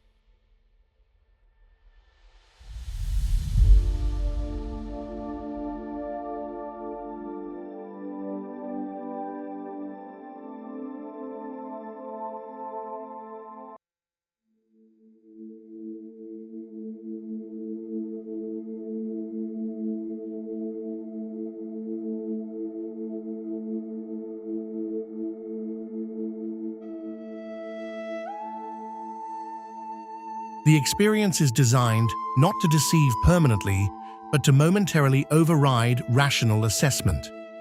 Elsewhere, exposure takes a different form. At sites like the Flying Kiss, the human body is elevated into open air without conventional restraints.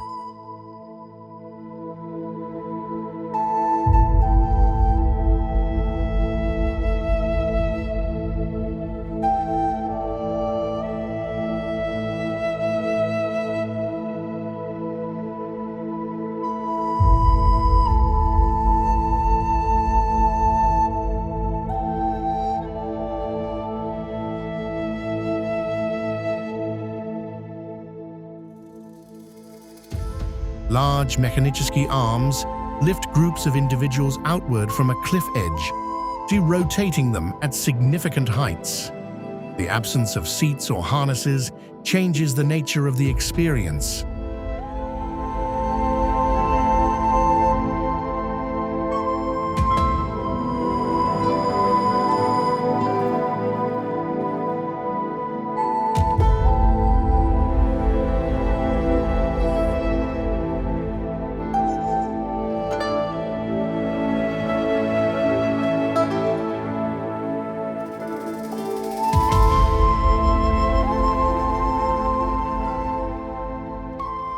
Stability depends on posture, balance, and the ability to remain composed under shifting forces. From an engineering perspective, the system operates with strict control. Hydraulic mechanisms regulate motion.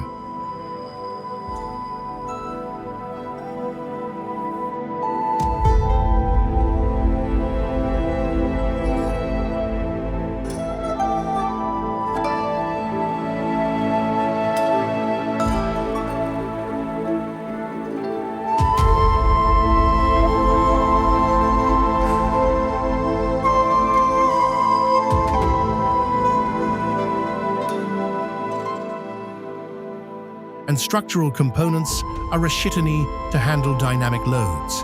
Yet for those experiencing it, the absence of visible restraint amplifies the perception of vulnerability. In other locations, such as Mount Meean,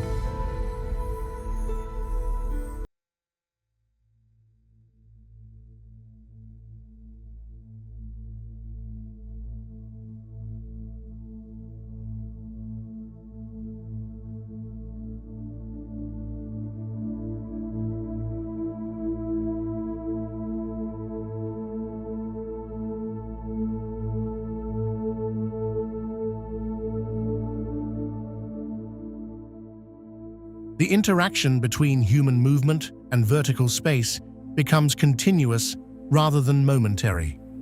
Narrow wooden pathways, sometimes no wider than a single footstep, trace along sheer rock faces at high elevations.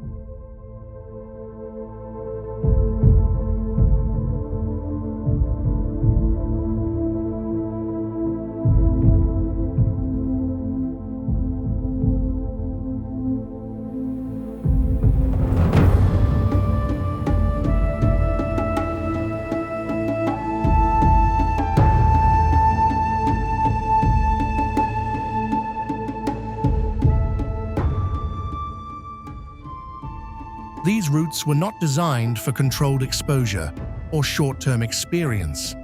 They function as connectors between structures built directly into the cliff, temples, halls, and gili sections anchored into the mountain itself.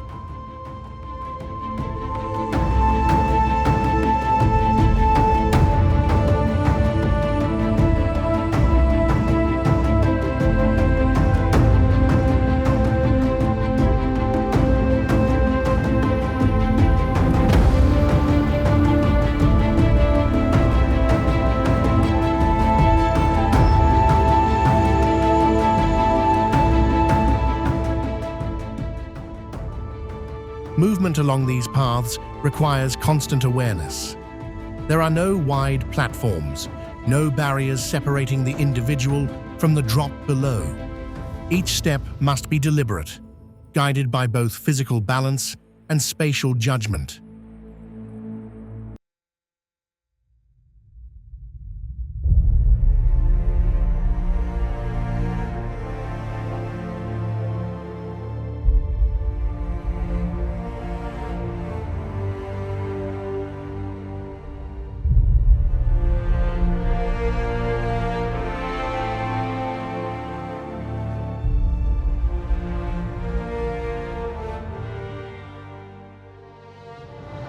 In all of these environments, the underlying structures are stable.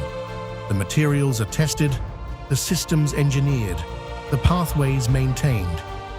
But the experience is defined not by actual danger, but by perceived risk.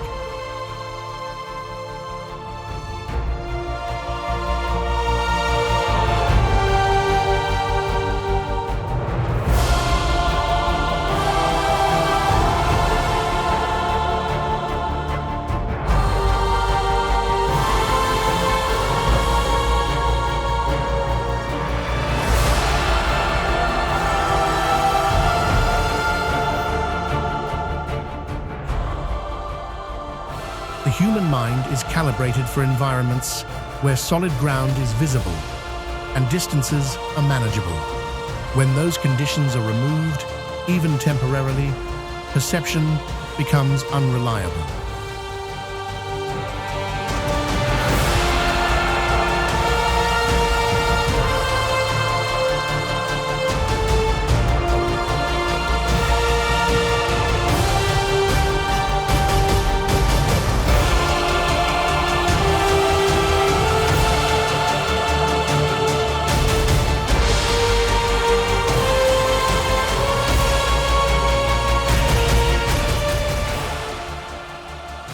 Height, in this context, is not just a measurement. It is a variable that alters cognition. These locations do not change the laws of physics. They reveal the limits of how those laws are interpreted by the human mind.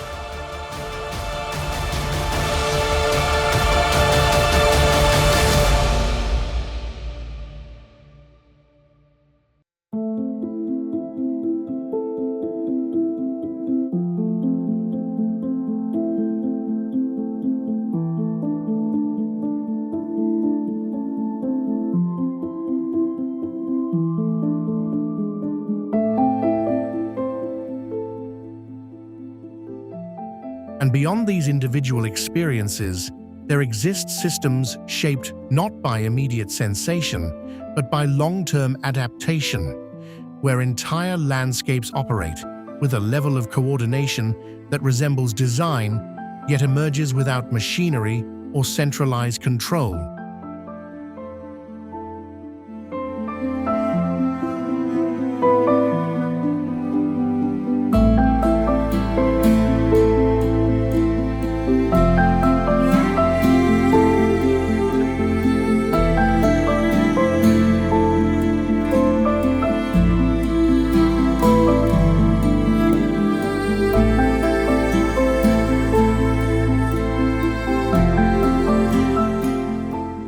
Systems beyond machines, natural intelligence in landscapes. In most modern systems, efficiency is achieved through centralized control.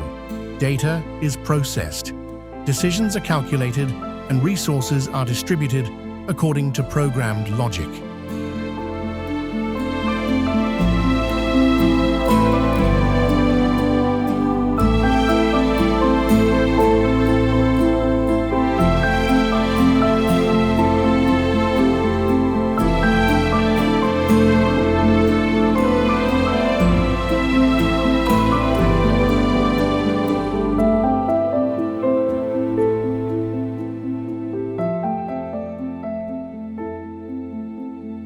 Infrastructure depends on continuous input, energy, maintenance, and oversight.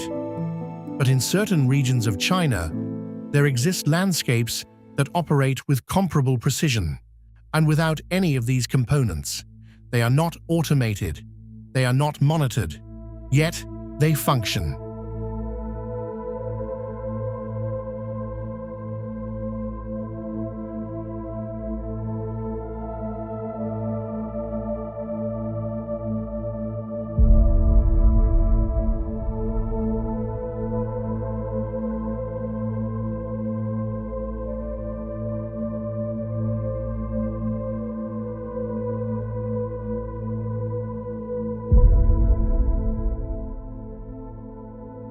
Across the steep slopes of Yuanyang rice terraces, an intricate system has been sustained for more than 1,000 years. From a distance, the terraces appear as layered contours carved into the mountain, following its natural shape. But beneath this visual pattern lies a highly coordinated process of water management.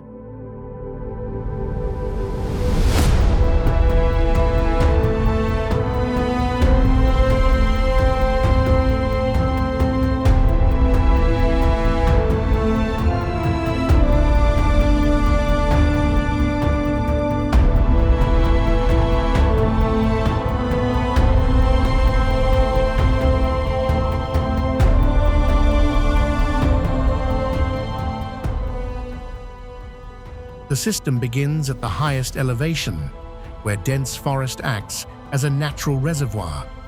Rainfall is absorbed into the soil, gradually released into a network of narrow channels constructed along the slope.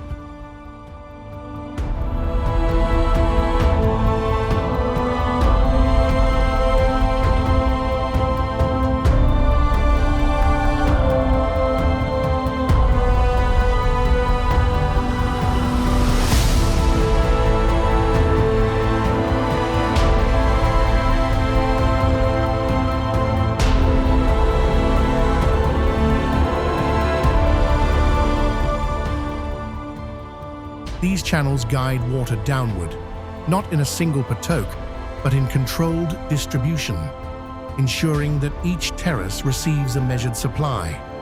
There are no mechanical valves, no sensors, no external regularity. Instead, the gradient of the land, the permeability of the soil, and the geometry of the terraces regulate flow automatically.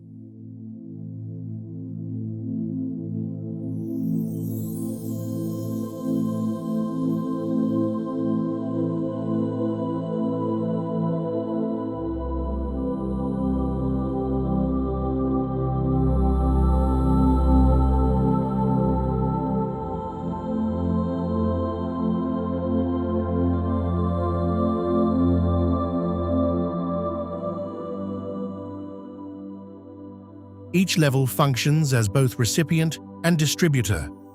Water enters, slows, deposits nutrients, and then continues downward to the next field.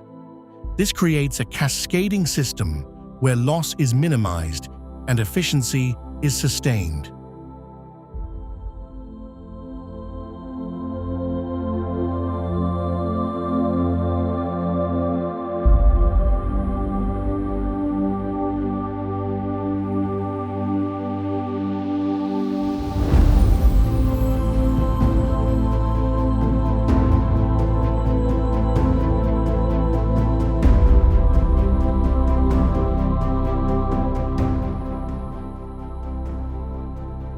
What makes this structure particularly ustойчив is its integration with the surrounding environment.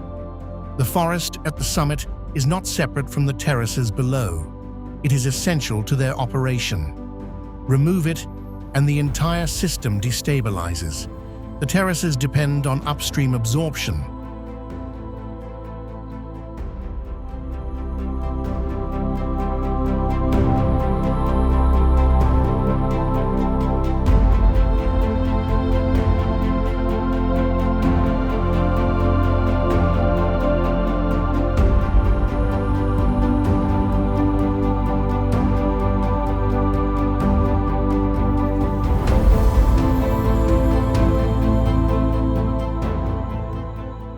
Just as the downstream levels depend on controlled release. Human involvement exists, but it is not continuous in the modern sense. Farmers maintain the channels, repair boundaries, and manage planting cycles, but the core system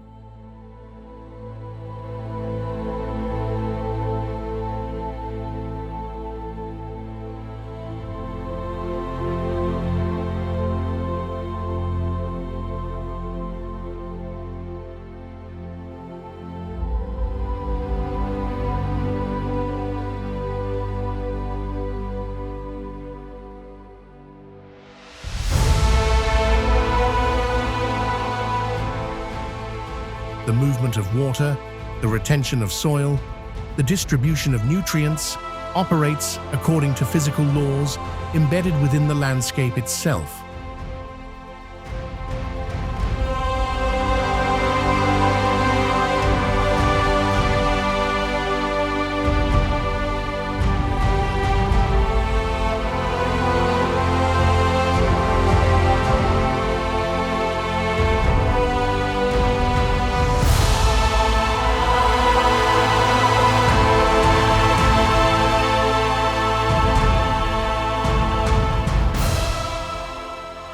Seasonal variation does not disrupt this balance, it defines it.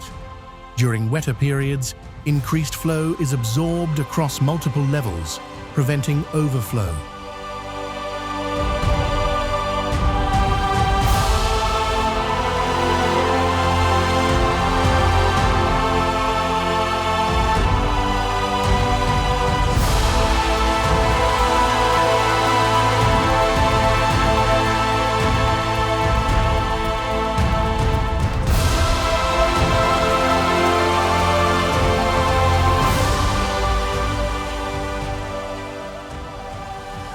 In drier conditions, retained moisture within the soil sustains crops for extended periods. The terraces act as both storage and delivery system, adapting passively to changes in climate. Color variation across the landscape reflects this dynamic process.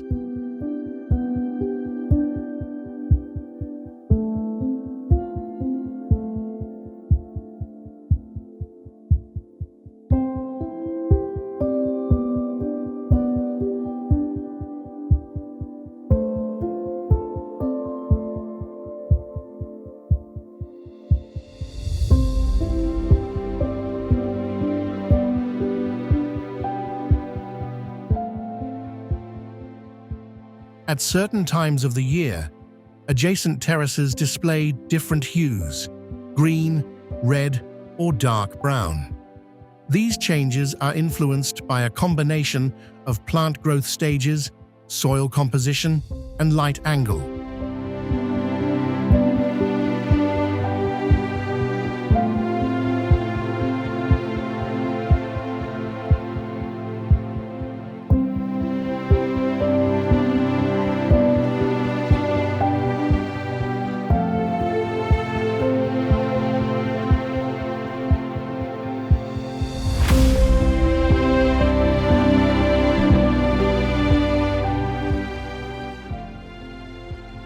In some cases, here the presence of algae or mineral content enhances these differences, creating a visual pattern that shifts gradually over time. But beneath this surface variation, the system remains constant.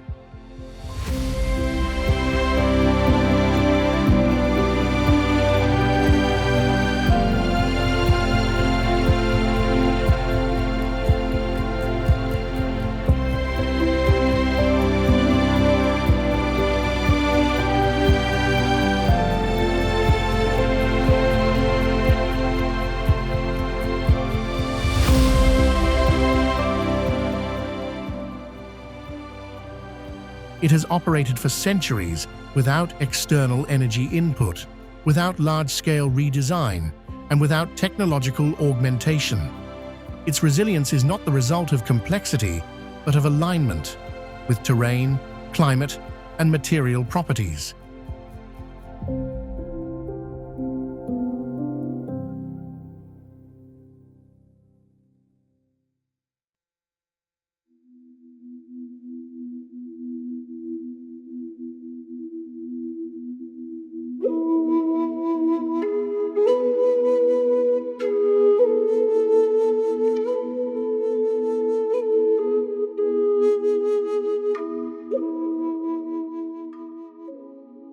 This is not intelligence in the artificial sense.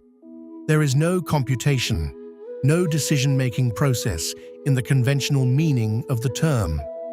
Yet the outcome resembles design, a system that distributes resources efficiently,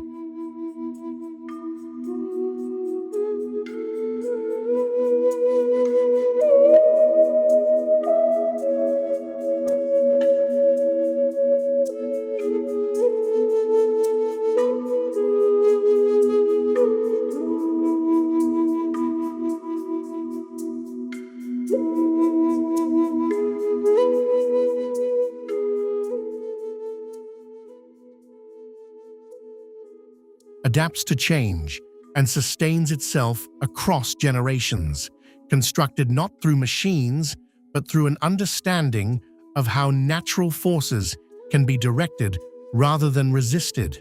And when viewed alongside the extreme environments and engineered structures explored before, it reveals a final contrast.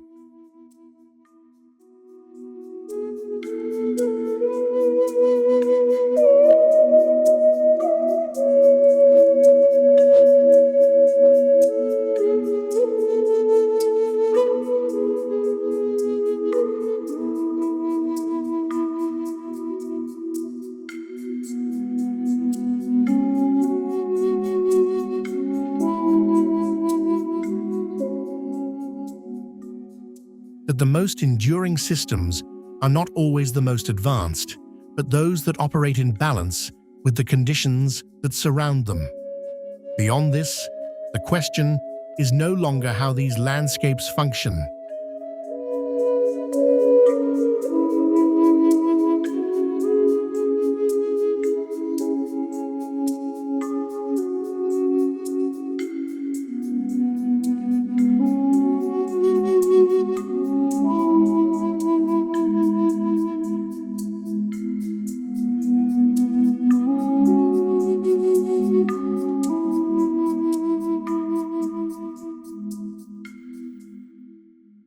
but how they are perceived and why they continue to feel so distant from expectation, despite being entirely real. Where reality feels unstable, perception, scale, and meaning.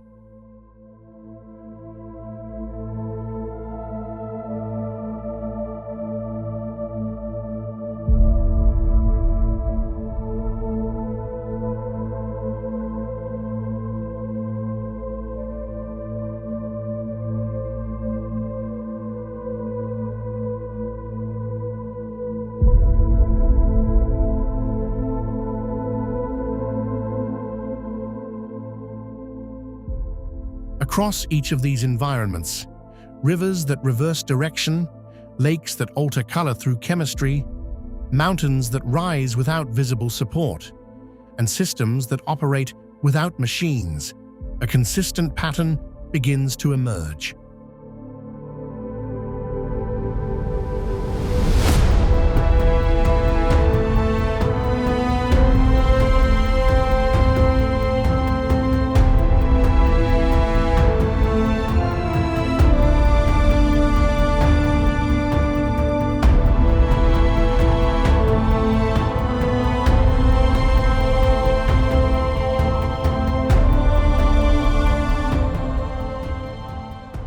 The laws governing them are not unfamiliar.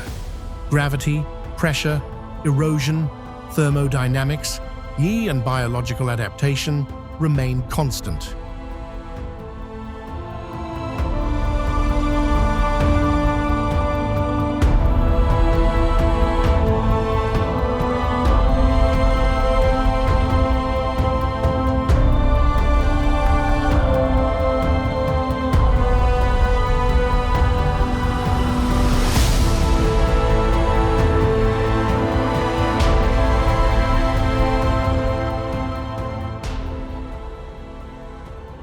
Yet the outcomes appear, at first encounter, incompatible with expectation. The discrepancy lies not in the world itself, but in how it is interpreted. Human perception is calibrated for environments of moderate scale.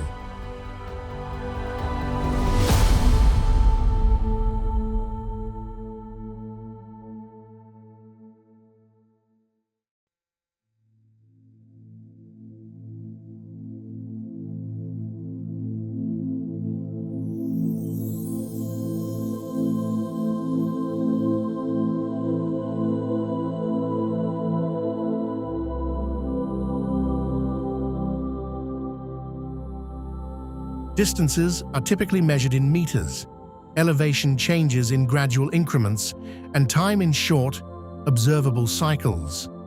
When these variables expand, when geological processes unfold over millions of years, or when structures extend beyond immediate spatial reference, the mind begins to lose its framework for comparison.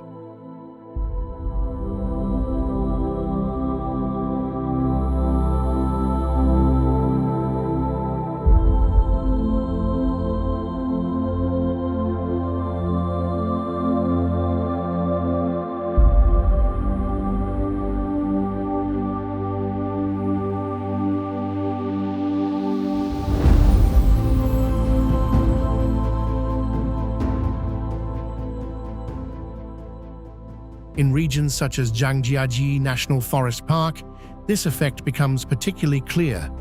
Thousands of vertical stone pillars rise from the ground, many exceeding several hundred meters in height.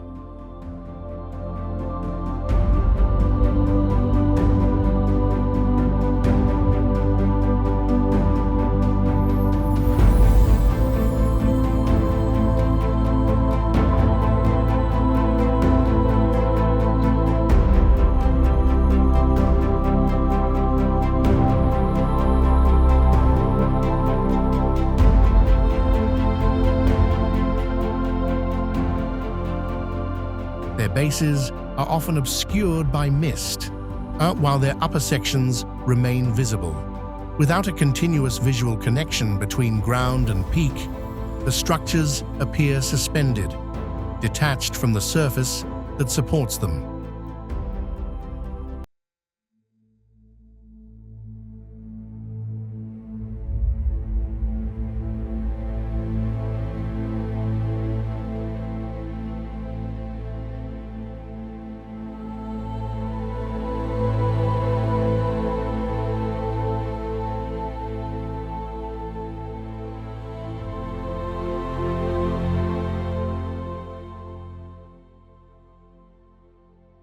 The effect is not caused by any physical anomaly, but by the removal of reference points that the brain relies on to interpret depth and stability. Scale contributes further to this distortion.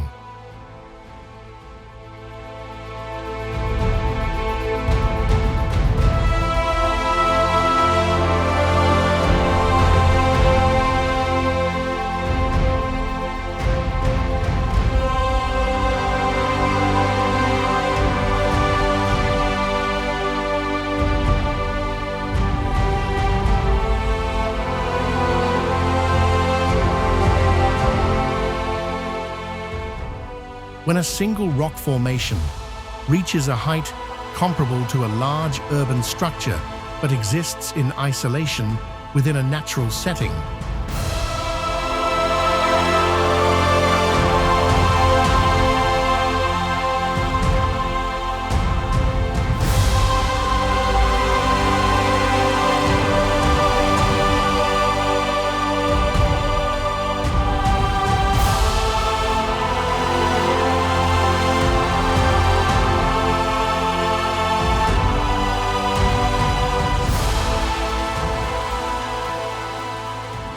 the mind struggles to categorize it. It is too large to process as an object, yet too irregular to interpret as architecture. The result is a perception that oscillates between recognition and uncertainty.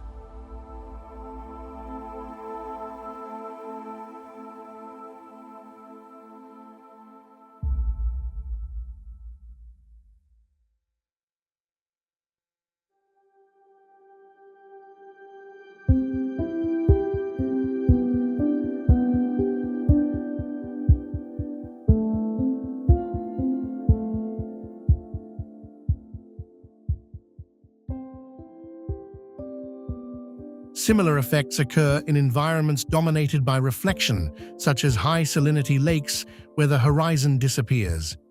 When the boundary between sky and surface is removed, orientation becomes ambiguous. Up and down lose their distinction.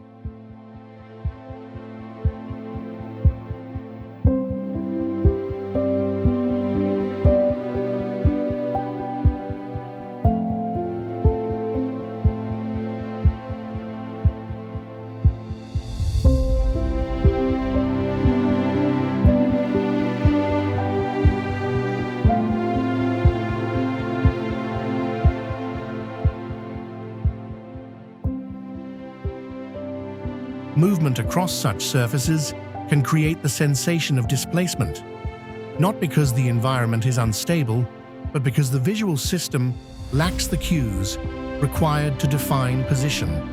Even sound can influence perception in these landscapes.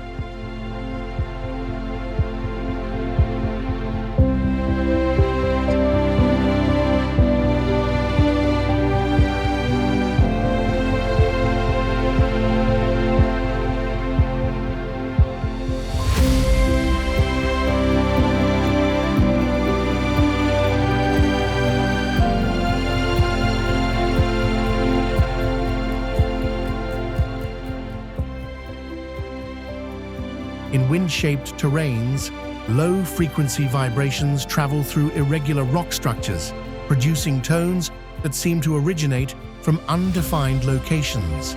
Without a visible source, the brain attempts to assign meaning, often interpreting these sounds as movement or presence.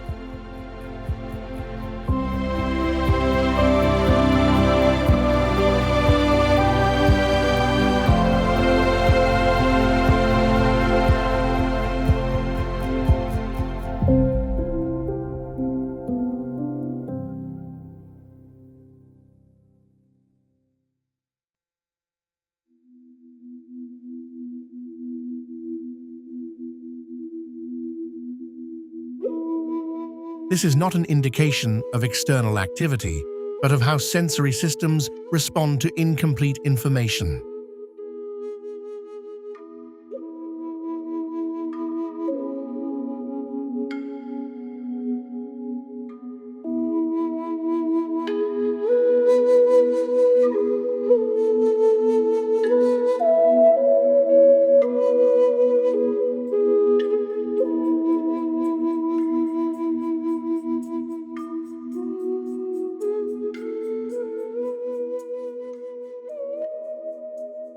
a broader level, time itself becomes difficult to comprehend. The formations observed across these regions are the result of processes operating over spans far exceeding human experience.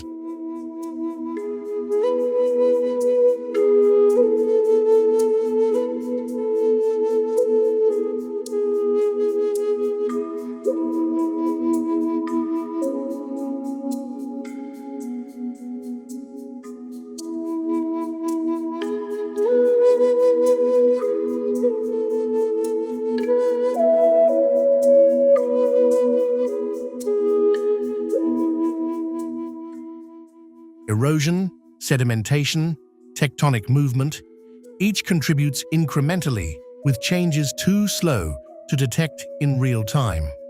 What appears as a fixed structure is, in fact, a temporary state within a continuous process.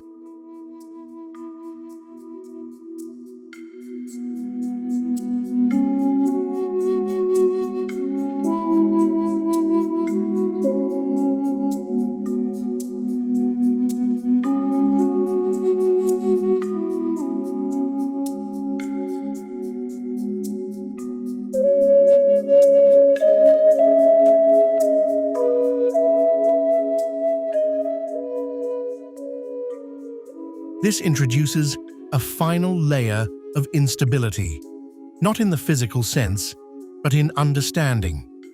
If these landscapes are not permanent, if they are still forming, still changing,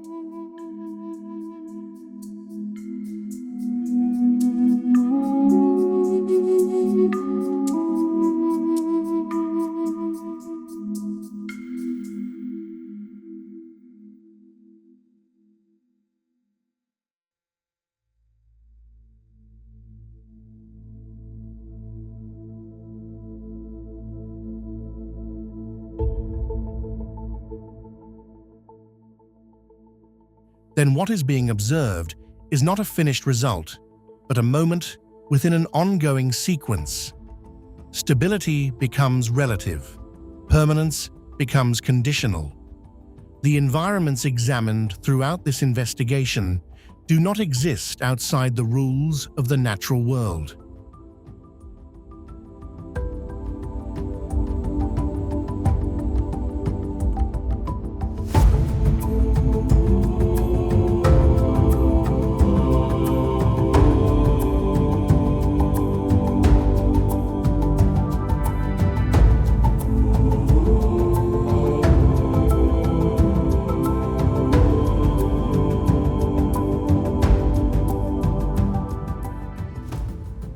They exist at the edges of what those rules can produce. They are reminders that familiarity is not a measure of possibility, and that the boundaries of expectation are defined not by reality, but by the limits of observation.